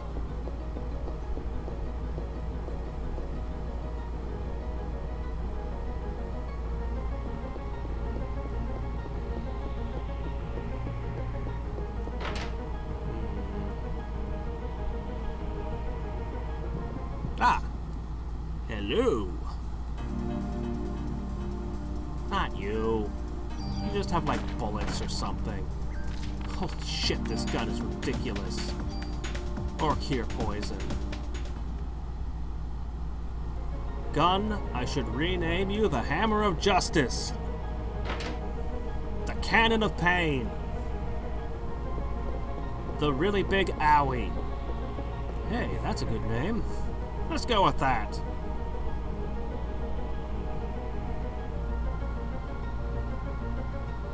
Anybody here? Oh, hey, somebody's here. Is it a pterodactyl? No. Oh, yes, it is. This gun is ridiculous. Remember when these were like a threat? Okay, we've got our first Med 3. That's fine.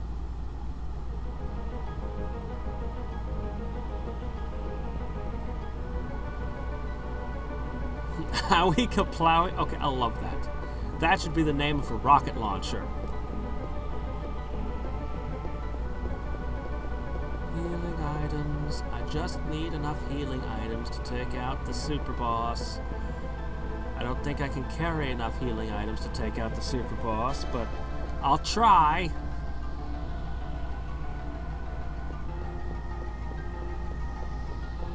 Come on, seriously, guys. Where you at? Where are you hiding?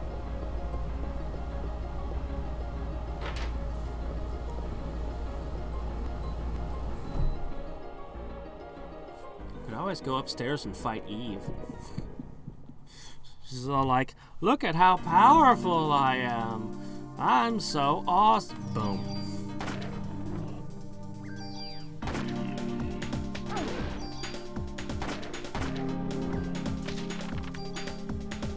I could make a really surprising move.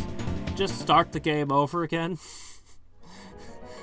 It's like, okay, now I get even more bonus points, but I'll have to level up all over again.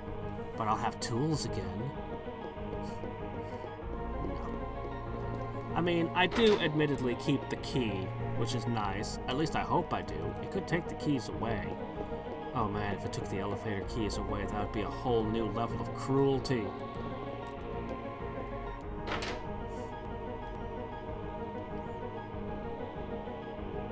Yeah, but that one only works if you're fighting demons.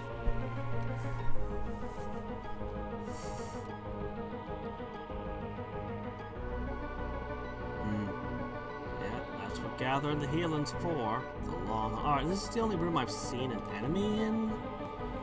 Wait, no, I did see another enemy.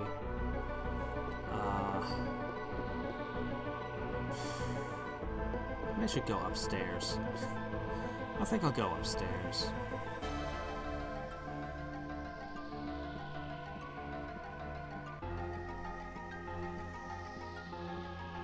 Whack-a-weasel. How about just whack-a-whack? No, wait, that would be a pair of nunchucks. Never mind. Okay, good. So, you know, there's always the emergency nuclear option. I'll just go through the game a third time. That'll do the trick. For all I know, that might have been what I did last time. I don't remember.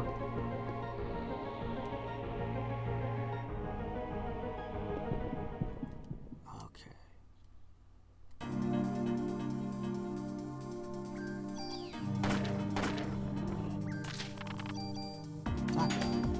The last thing I need is more bullets. Come on, game. I don't want to stay up for all eternity. It's almost 3 a.m. I'm going to have to be getting up at 6 a.m. next week for work.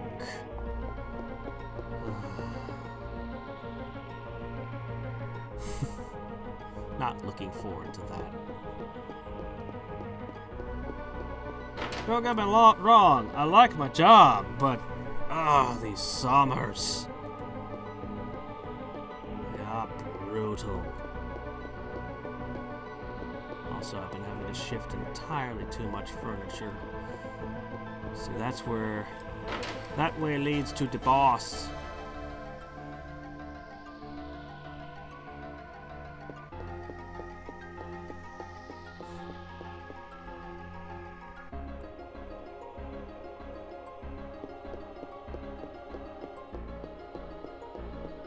Whack-a-weasel. Use a tool to put cyanide in it. Surprise!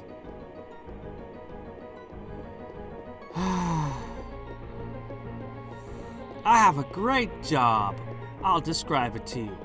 I get to wear goggles in OSHA compliance and mix chemicals and use them to clean toilets and various other objects.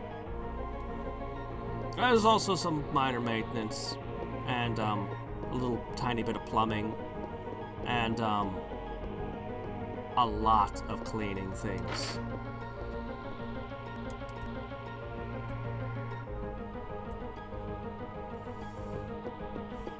Yeah, no, basically I'm just a custodian.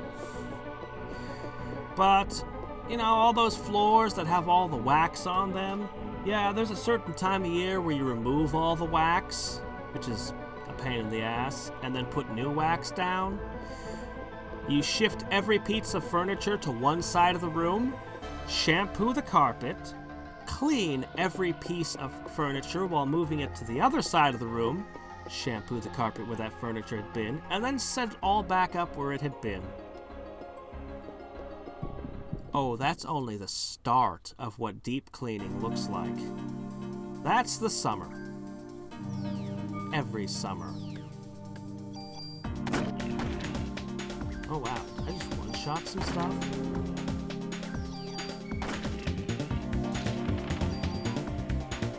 Medicine 2? What am I supposed to do with medicine 2? Feed it to my dog? Oh yeah, spread... I love that idea. Night shit stick with spread shot.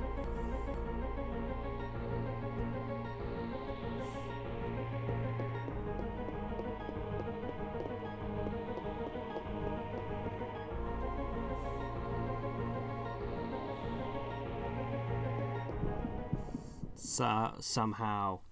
Spread stick nightsticks. What has science wrought? It's gone too far!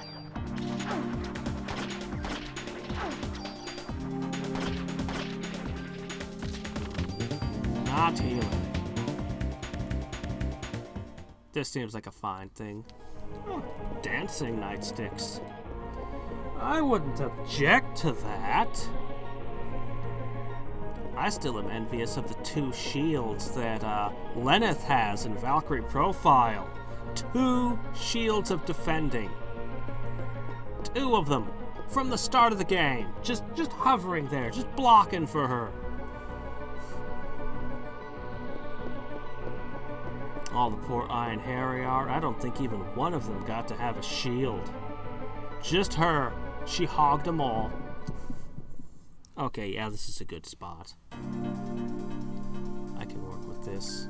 As long as they stop dropping bullets. Wait a minute. Whoa. Idea. Hold on. Greetings! Doesn't have anything. Then where'd those medicines come from? Huh?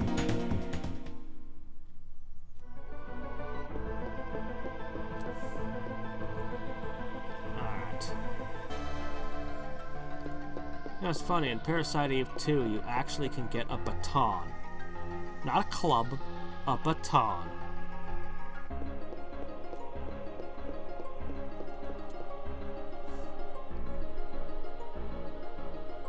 Like Sakura from Cardcaptor Sakura.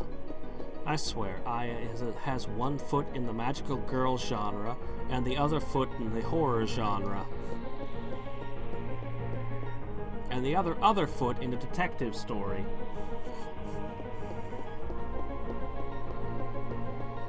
What? She's a mutant. She can have 3 feet if she wants. What's the point of being a mutant if you can't have what you want?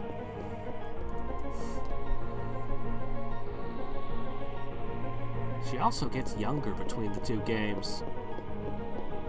I mean, canonically, in the story, her powers actually make her younger. Can I have some of that, please? Being able to heal yourself, shoot fire from your hands, admittedly in the next game, and you get younger? I don't know what she's always complaining about. She's got straight up a better deal than vampires.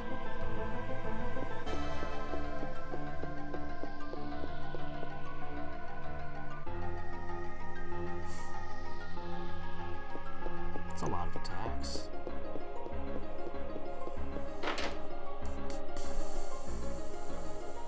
Wait, I don't think enemies can spawn here. This was the Triceratops room.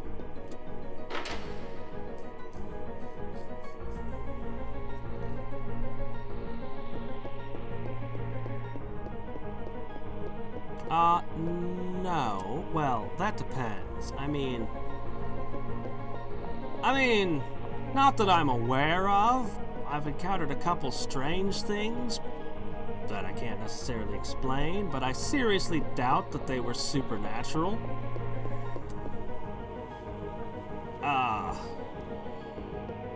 one time at 2 a.m. I heard, this incident I know exactly what happened, but one time at 2 a.m. I heard tools, power tools, and I'm like, what the, maintenance this hour? And found some people trying to drill through one of our doors. Spent a long time with the cops answering questions. For some reason, they had to know just tons of questions about me and my life, and it's like, what? Why do I have to answer all these questions? Let's see. One day, I had what sounded like breathing coming out of the floor drains while I was using the restroom.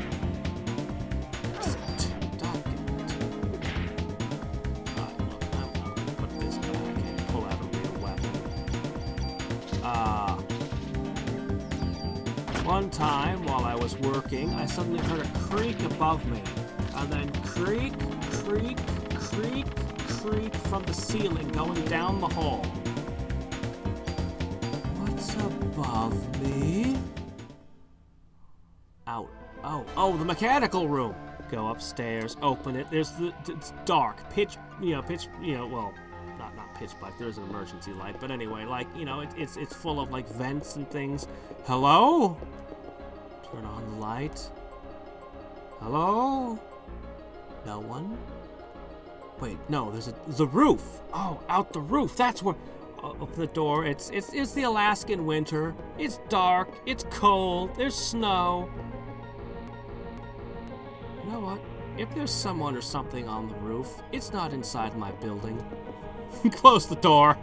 Never mind. We're gonna go back to work now. It's probably just the building settling, right? Yeah, it's probably just the building settling. Yeah. That was about, that would have been about 12 years ago, because I was still working at a place I worked. I'm not being super specific, okay, guys? But anyway, another building I worked at for about 12 years. Oh man, so much of the staff was afraid of this one elevator that I just use all the time. It's like, what? It's just a freight elevator from the 60s or something? I don't know. It's real old. It's got the thing you pull down that looks kind of like a cage kind of thing, and then, anyway. There's no enemies in this room. I should find 2 rooms that are adjacent that both have enemies. Anyway, yeah, this, it's funny, because I know a lot of people are afraid of elevators, but, I always looked at it like this. The worst thing that's likely to happen, the elevator gets stuck with me in it. I'm being paid by the hour? I do not see a downside. As long as I'm on the clock. So why should I be afraid of that happening? I literally couldn't come up with a plausible reason. So yeah, I never had a problem using it. Stay in my range. Don't flank me.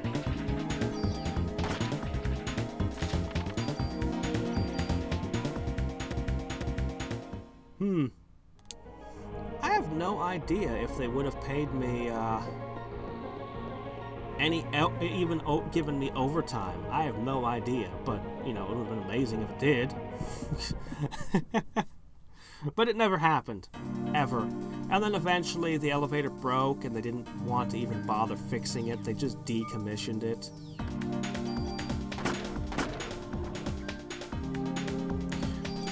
There was many times I felt like someone was in my building and looked all over and didn't find anyone. And then there were some times when there would be someone in my building who just happened to come in at 2 a.m. and work during the night for hours. Why? I don't know. But there were several people who would do it regularly for a while. But hey, I never once called in a false alarm. Most of the night guys, we're partially there as security as well. And most of the night guys, I can't say that they all called in false alarms, but I think most of them had a story of calling in at least one false alarm. I do know one person whose wife had been on shift when there was a big old robbery, safe cracked and everything. And they were acting like she was the prime suspect until he called and gave a very, I don't think you understand. She was in there alone with multiple criminals who were possibly armed. And just, oh, And then, then they started being nicer about it all. But anyway, oh man. There's a lot of stories out of respect for my employer that I've heard about from maintenance people I will not share while I'm employed. Give about 16 years or so when I'm ready to retire, and I'll share some dirt. Maybe. We'll see. I'll share some great stories, though.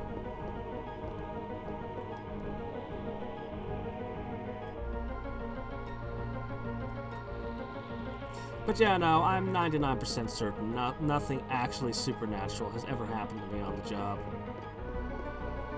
I mean, other than the usual everyday shit, fairies, ghosts, and aliens and dragons, but everyone gets those all the time, so, those don't hardly even count anymore.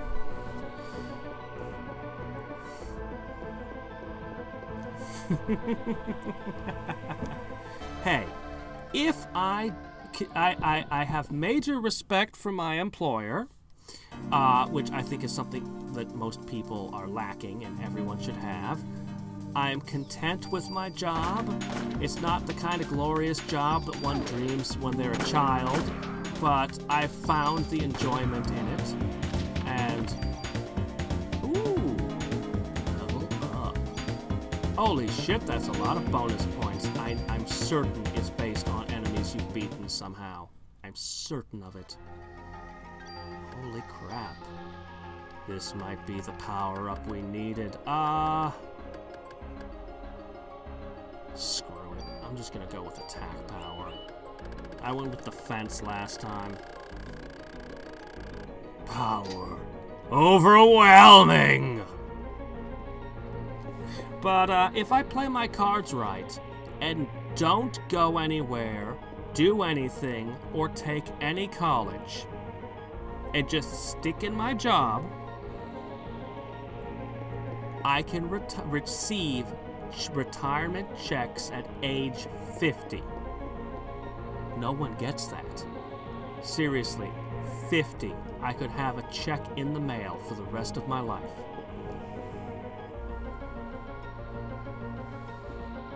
Also assuming that I still have a job and that it's not replaced by robots. I figured out how robots could replace my job a decade ago. I figured out exactly how they could do it. But hey, it's Alaska. When the robot revolution takes place, we will likely be years behind the rest of the world.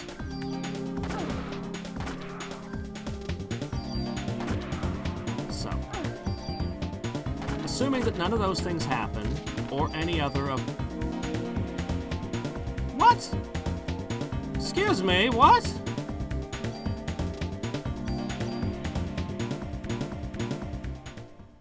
Didn't I just level?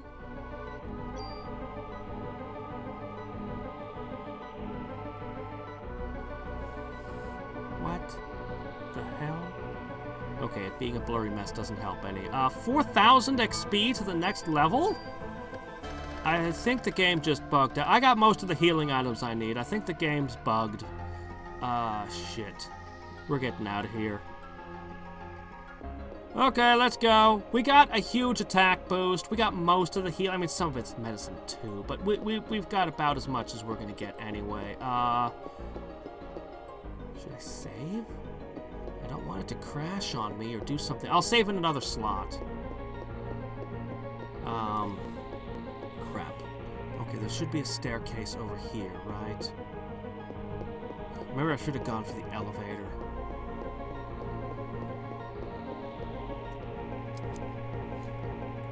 Oh, well, we got 2 levels. We got a ton of bonus points on attack power. We better have this.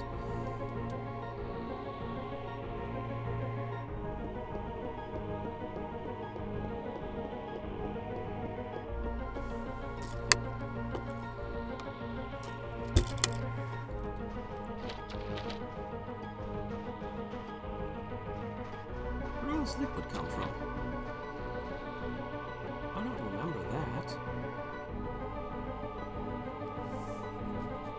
Where'd all this liquid come from? Okay.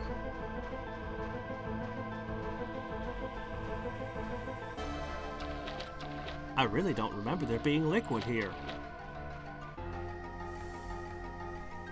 Okay. Whatever.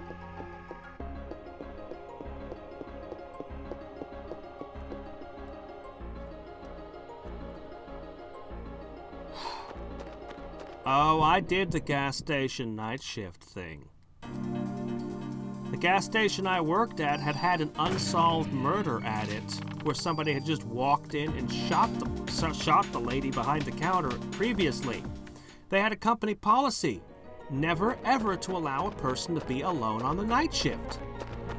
I worked alone on the night shift, over and over again. It was the worst job. For a ton of reasons. I hated that job so much. But I honestly think it was good for me.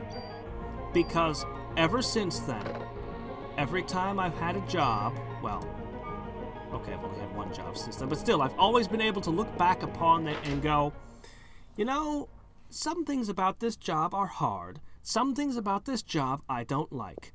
But I remember what that one gas station was like when I worked there. And you know what? It's not so bad now. Seriously, all my life, I've been able to look back at the terrible job. So, you know, I'm not going to recommend that you go out and get a terrible job, but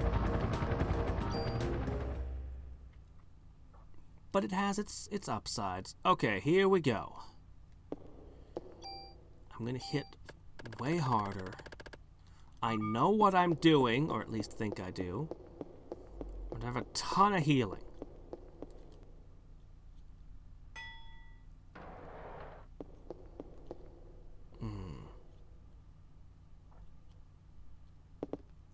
A metric ton. ton of healing. Okay.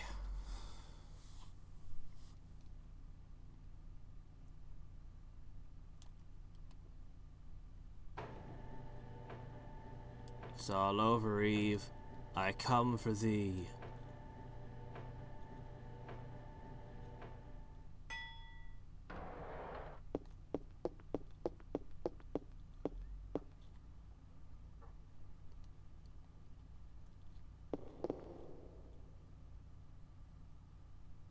Shit, let me find the map. I didn't think I was gonna need this again, but apparently I do. Okay, I am... oh, okay. Alright, I can remember that.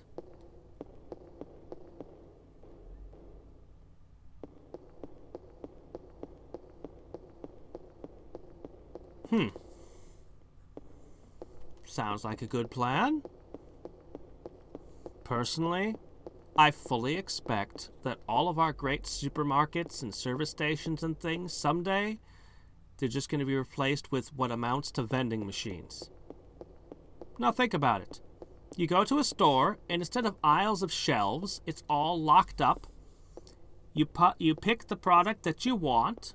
Probably the whole thing will just be a touch screen. So you just touch the shelf and the thing you want. You put your money in, or your credit card more likely, and it spits the thing out. And you've now paid for that thing. No cashiers, no checkout. You cut all the costs. I'm willing to bet this will happen probably in our lifetime. And why bother with a credit card?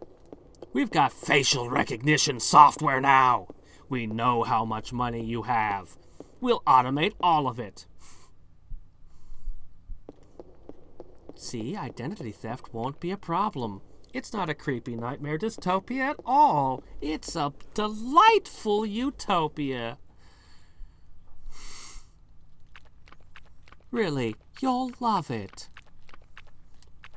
Unless for any reason the government disapproves of you. Then you'll just have to be re-educated. And then you'll love it. Man, I should write dystopian novels.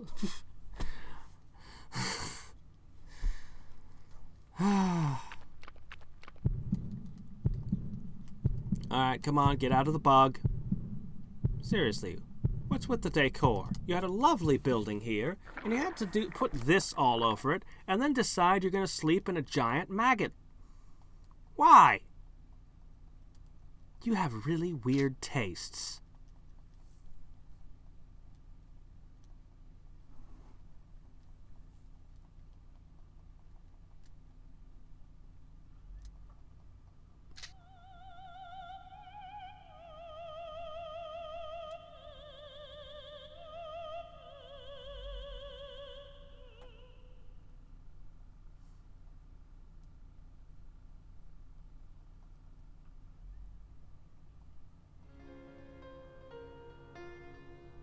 I think I heard, actually, the self-driving cars have already started.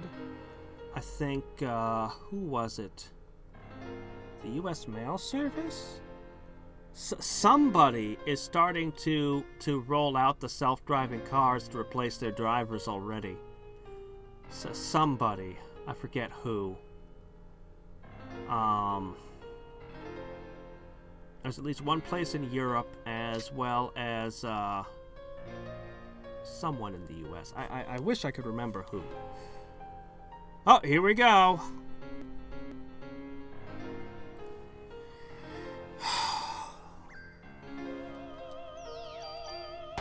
Oh, man. I'm hitting almost 3 times as hard with those bonus points.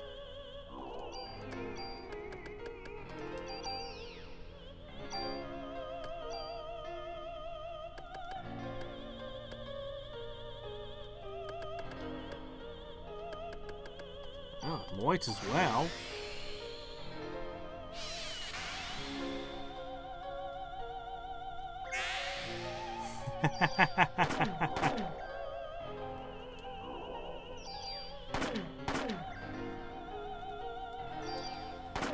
Oh, there's a whole bunch of problems, but they'll solve them.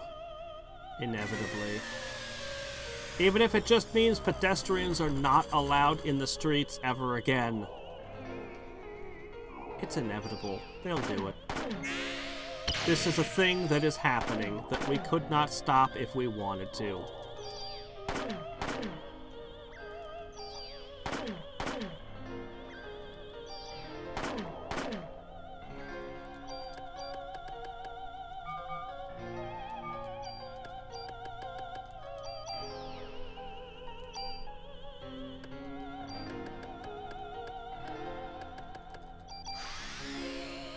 All I have to do is not heal her, and I'm okay. Oh man, I bumped into her. How do I know when she's gonna do the thing to heal? It's so annoying. Because there's the whole animation of her shooting.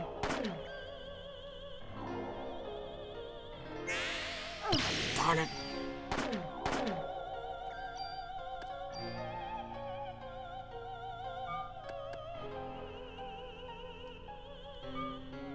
Yeah, but if I'm shooting when she summons it, then I'll select the shoot, and then she'll go, well, summon the thing, and it'll be like, oh shit, I can't interrupt this. As my character goes, it's like I have to know she's going to summon it before she does.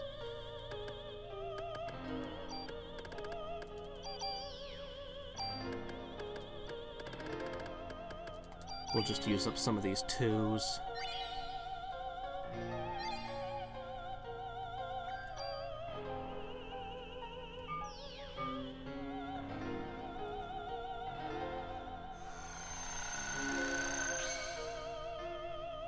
Yeah, I didn't... 1-1? What? Ow? Oh shit, you left me at 1 hit point. Oh wait, that was energy shot! Oh, wow.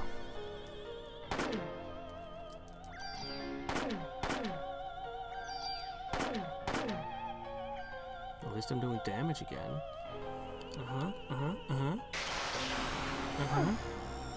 Okay. Sometimes you summon her twice in a row, though.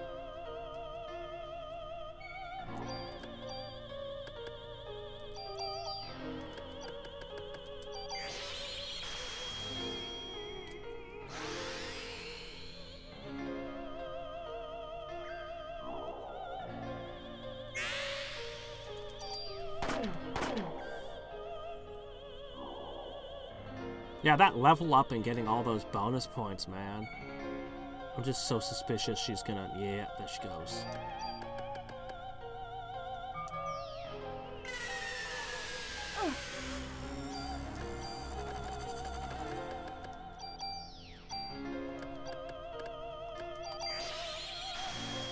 Nope.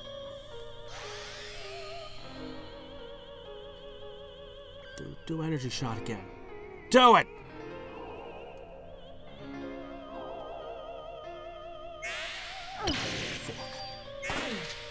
Whoa! Oh! Is it gonna be like that now, is it? Darn it, I had a full meter on my energy and everything.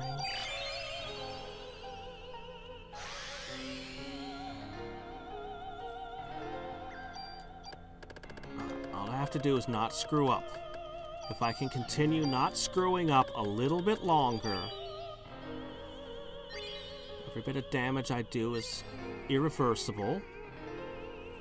Whereas I have no end of healing. Okay. So now I'm not going to be able to hurt you again. I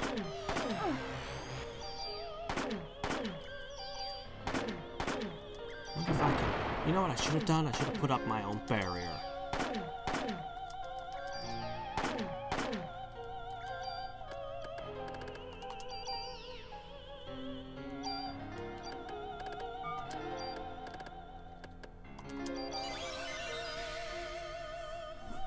It's like you never even hurt me.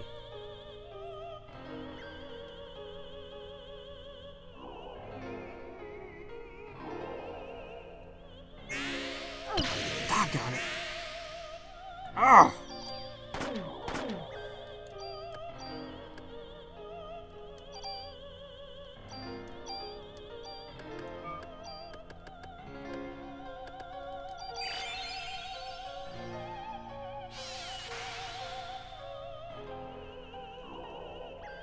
Hi.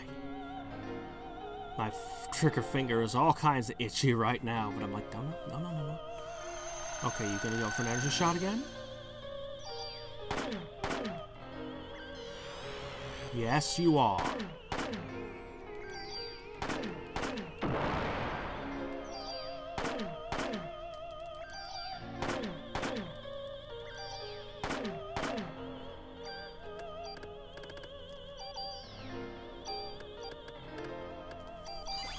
How many more rounds of that can you handle?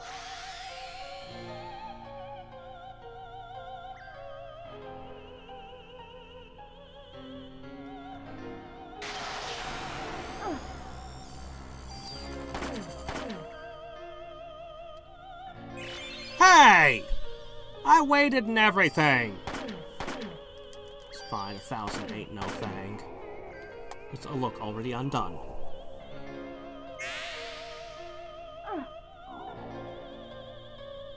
She only made one punch that time.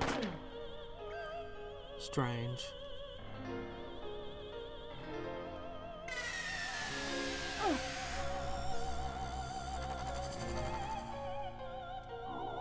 I guess I still have a few abilities you haven't pulled out on me. Darn it, I should have used my energy. Well, I got plenty of revives left.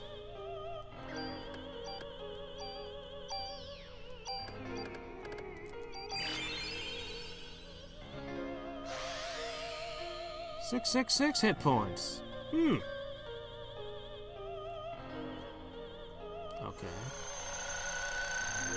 Wait patiently.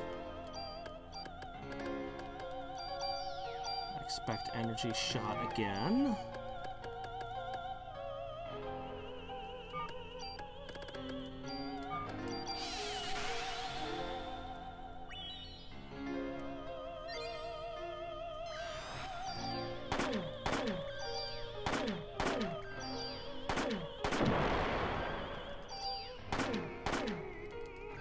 Did that just hurt through my barrier? Okay, barrier doesn't work on that.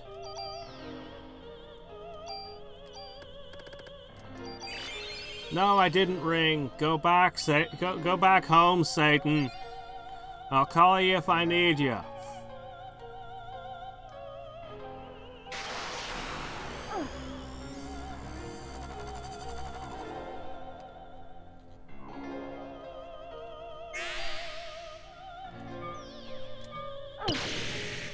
This confusion, man.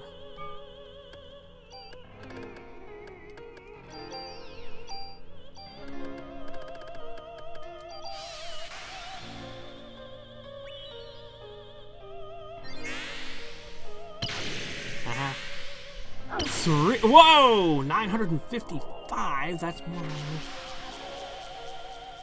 Okay, alright. Wow, okay, alright. Okay, I see how many more. I see I have 1, 2, 3, 4, 5, 6 hit points left. I shouldn't have done that. What if she'd healed right there? Oh well. Shoot. I'm not going to try to barrier this again. I'm not even going to try to dodge. There we go.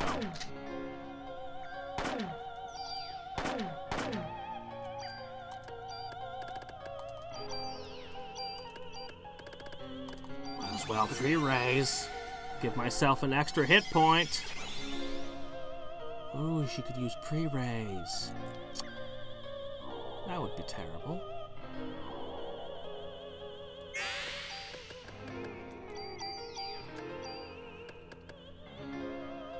I mean, it never works, but I could try.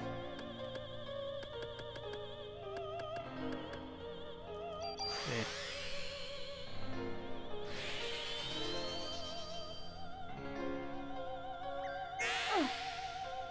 Woo! 2 dodges! Darn.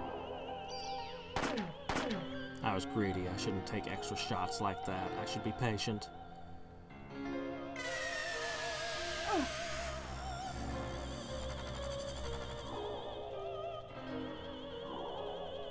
Crap. Well, if I can't dodge, my only option is to shoot! Yeah, sure, you may get me, but I'm gonna make it hurt.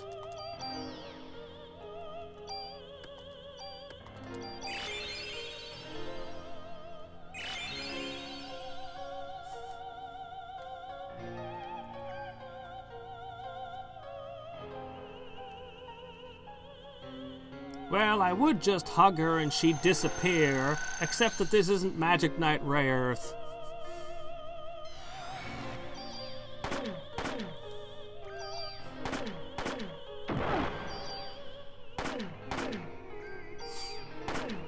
Certainly would be unexpected. Oh, you think you're so powerful and stuff. Ha ha ha, I'm still the big sis.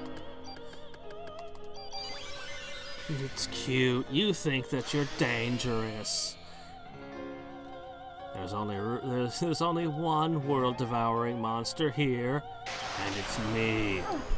Now, shoo, off to bed you go.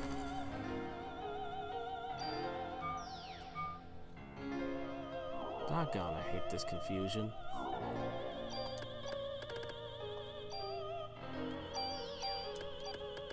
Alright, let's see if I can dodge.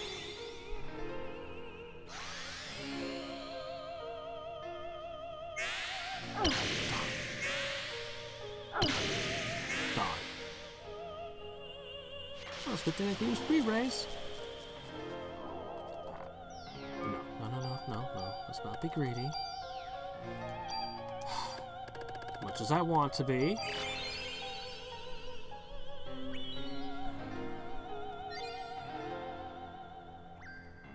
It reminds me of this comic I had way back when. I think it was called Croc. This guy's like, yes, I only have one philosophy with war. Hit him with bombs, hit him with guns, hit him with sticks, hit him with bullets, hit him with... What about love and compassion? Hit him with love, hit him with compassion, hit him with shotguns, hit him with machine guns.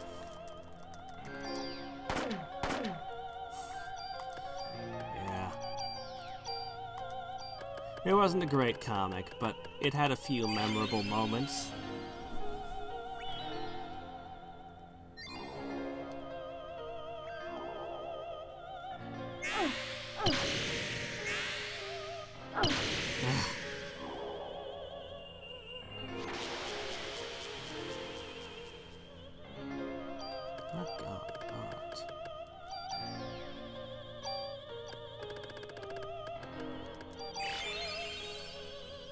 So we run lower and lower on hit points. How much more you got in you, huh?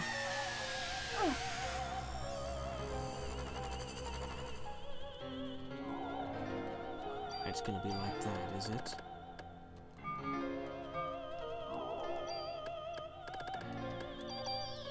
Well, I've just enough.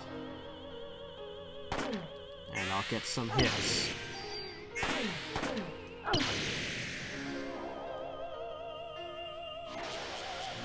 Yeah.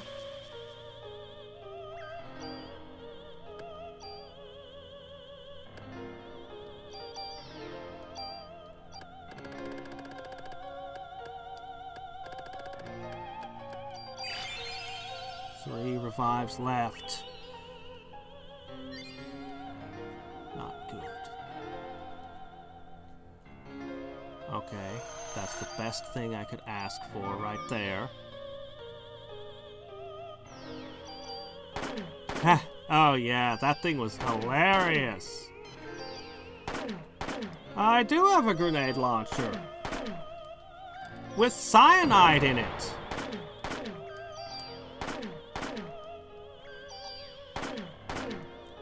But let's not make this let's not make this unpleasant now.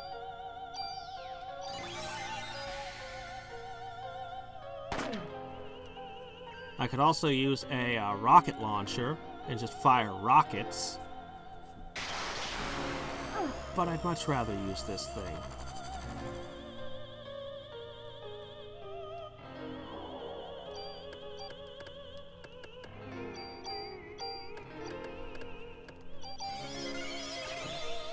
Maybe I can dodge the attacks this time.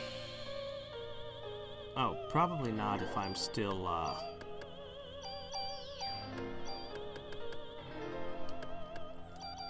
for the hell of it.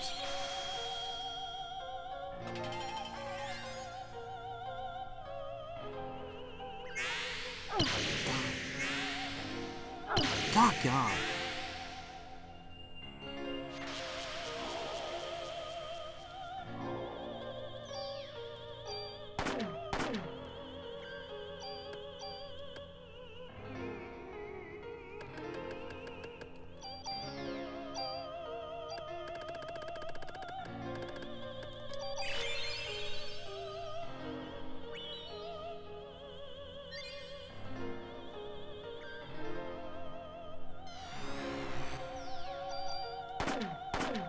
No preemptive barrier? You're just gonna tank this kind of damage? You sure?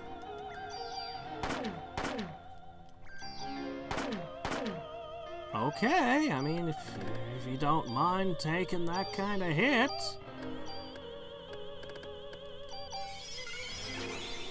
Do it again!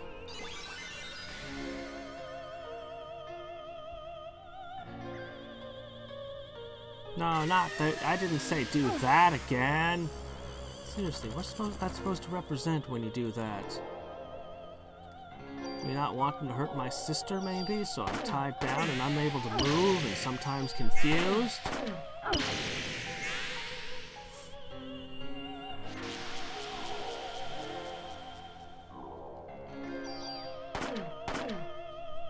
Okay, come on. You've got to be on the edge of going down by now, right?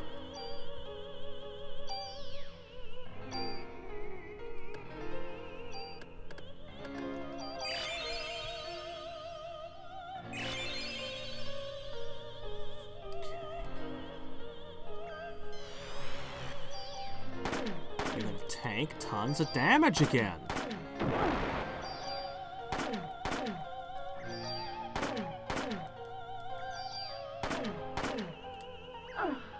Oh, crap! Because I was at 1 hit point.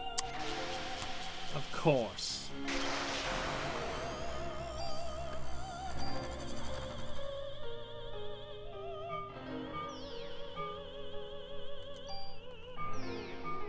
Shigan, can I shoot you? I'm gonna take a quick shot.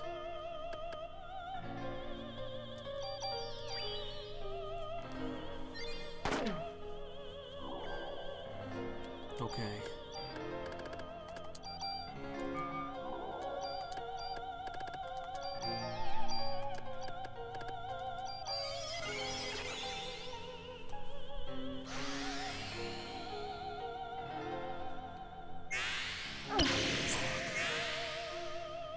Ah! No! Crap. This is more than 1,000. More than 1,000 damage. Wish I could do that.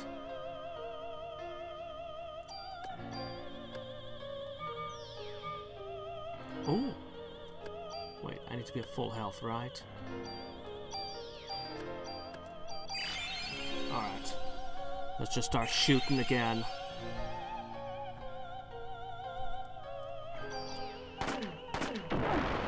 And this time, don't let her bump me. Oh. Oh. Oh.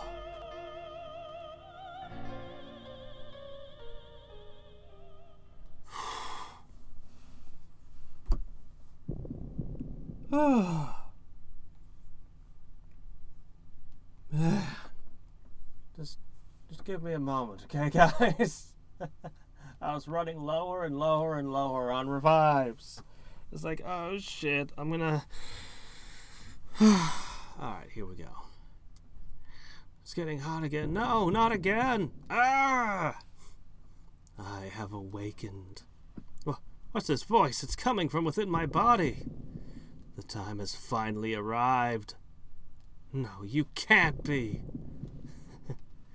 Eve?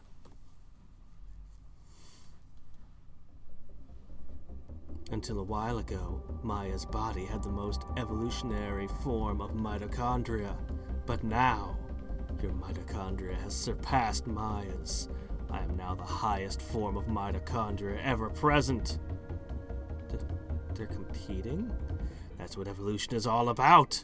Survival of the fittest, eh? Humans are the same. All knowledge and technology, you see, it's all about competition. In war, you use that knowledge and technology to determine who will survive. It's the same in the animal kingdom, where they tear their prey apart. Stop it. Impossible. We have survived war. The time has come for us to be released. Stop. Don't interfere. Are there others too? Others than you and I? No. Maya. This place belongs to me and Aya. You're not going to interfere. I won't let you. The evolution of your nucleus is... Go home. I have to go. Is above. I need to go home. So it seems she's waiting. I'm losing consciousness. Aya's waiting. She's waiting for me. My body, it's back to normal before Eve ever came along. Before I came to have all that power. No, it's not back to normal. Maya, I've been waiting. I've always been waiting for you to come home with Mom. And I've always been looking for the other me. But you've always been with me, haven't you? Always. All this time.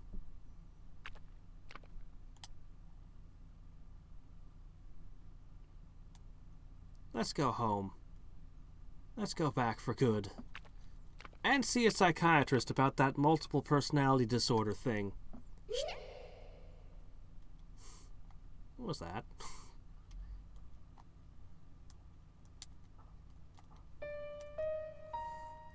And she'll never start using her powers and awakening them in an emergency situation again. Really?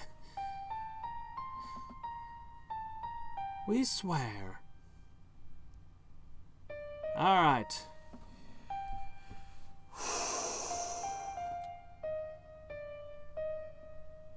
Tomorrow there will be XCOM. Parasite Eve 2 will come later. I don't remember her having that dress. Oh wait, was that the dress she wore at the beginning in the opera?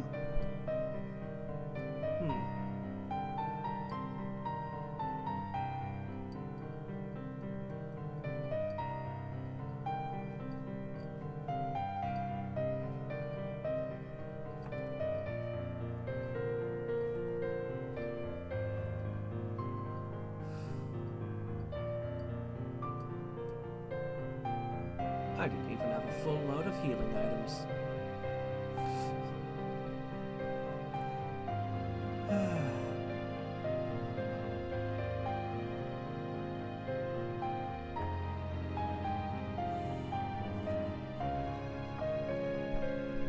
Chrysler building programmer.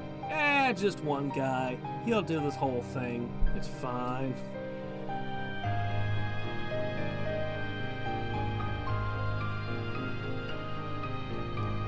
So in Parasite Eve 2, you don't get to move traits between weapons and armor like you did in this one, but I kind of like the weapons better in that one. They're way more distinct. It's a hell of a game. Parasite Eve.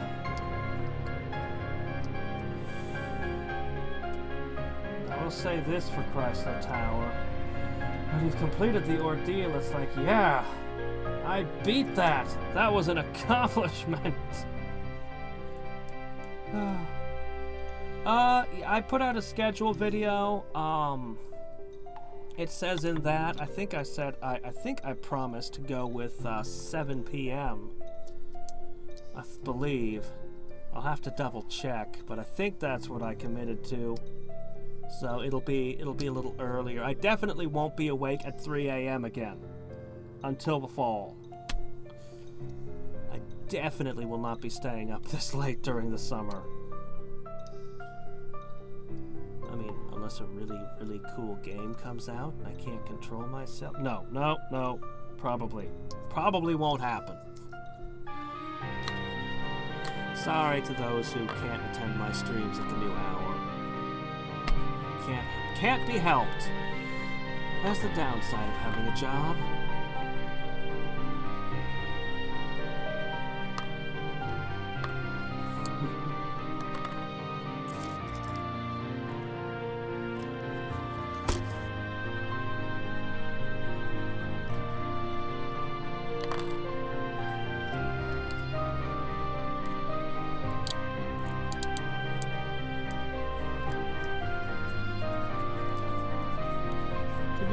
What an epic remake they could make of this.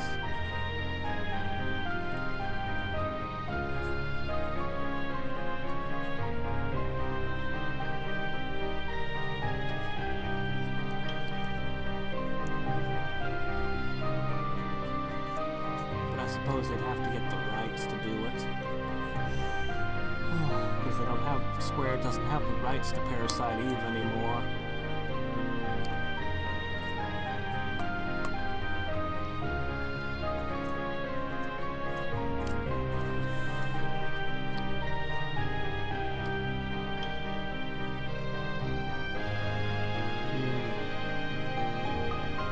Yeah, don't even remix the music. Just use the music that's already there. The music that's already there is perfect.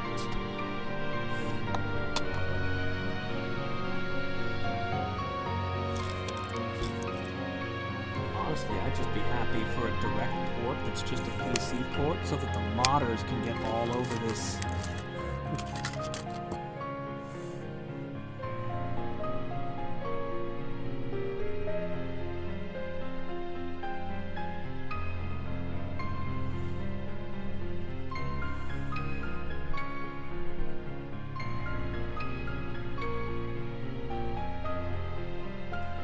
Again, I don't want to really diss Resident Evil because I do like Resident Evil, but this was the better of the two series.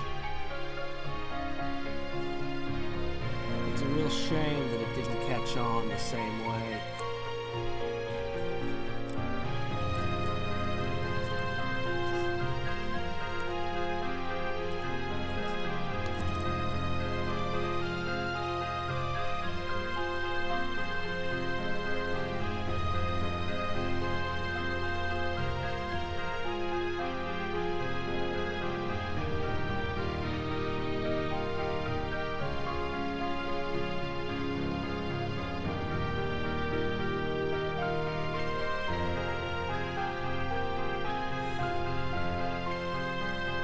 Sleepers Wake, loud sounds, the warning. That's one of your track titles?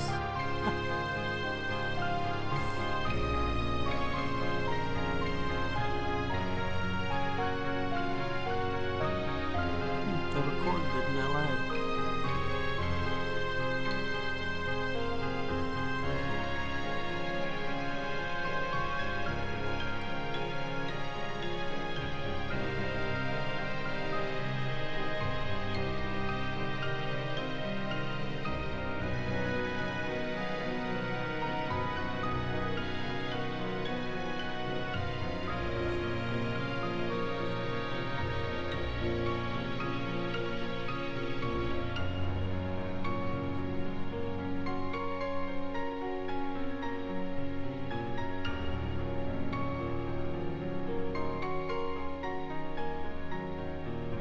I still wonder what kind of customer service a PlayStation game gets.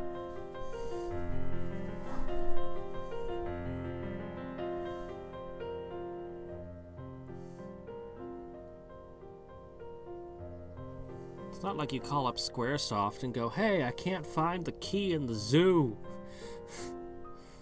And they're like, oh! There actually was, back in the day, a hotline you could call if you were stuck on a video game. A 1-900 number, if memory serves. We called it once when we were stuck in the Spider-Man and X-Men Super Nintendo game. To figure out how to beat the Rhino. The answer was stupid. That was a hard game. Well.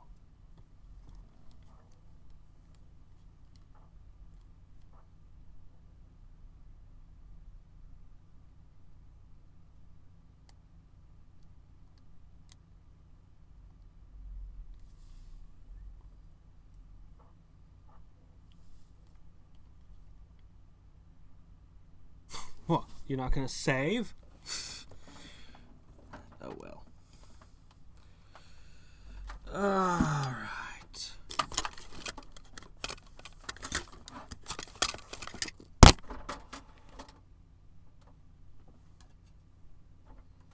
And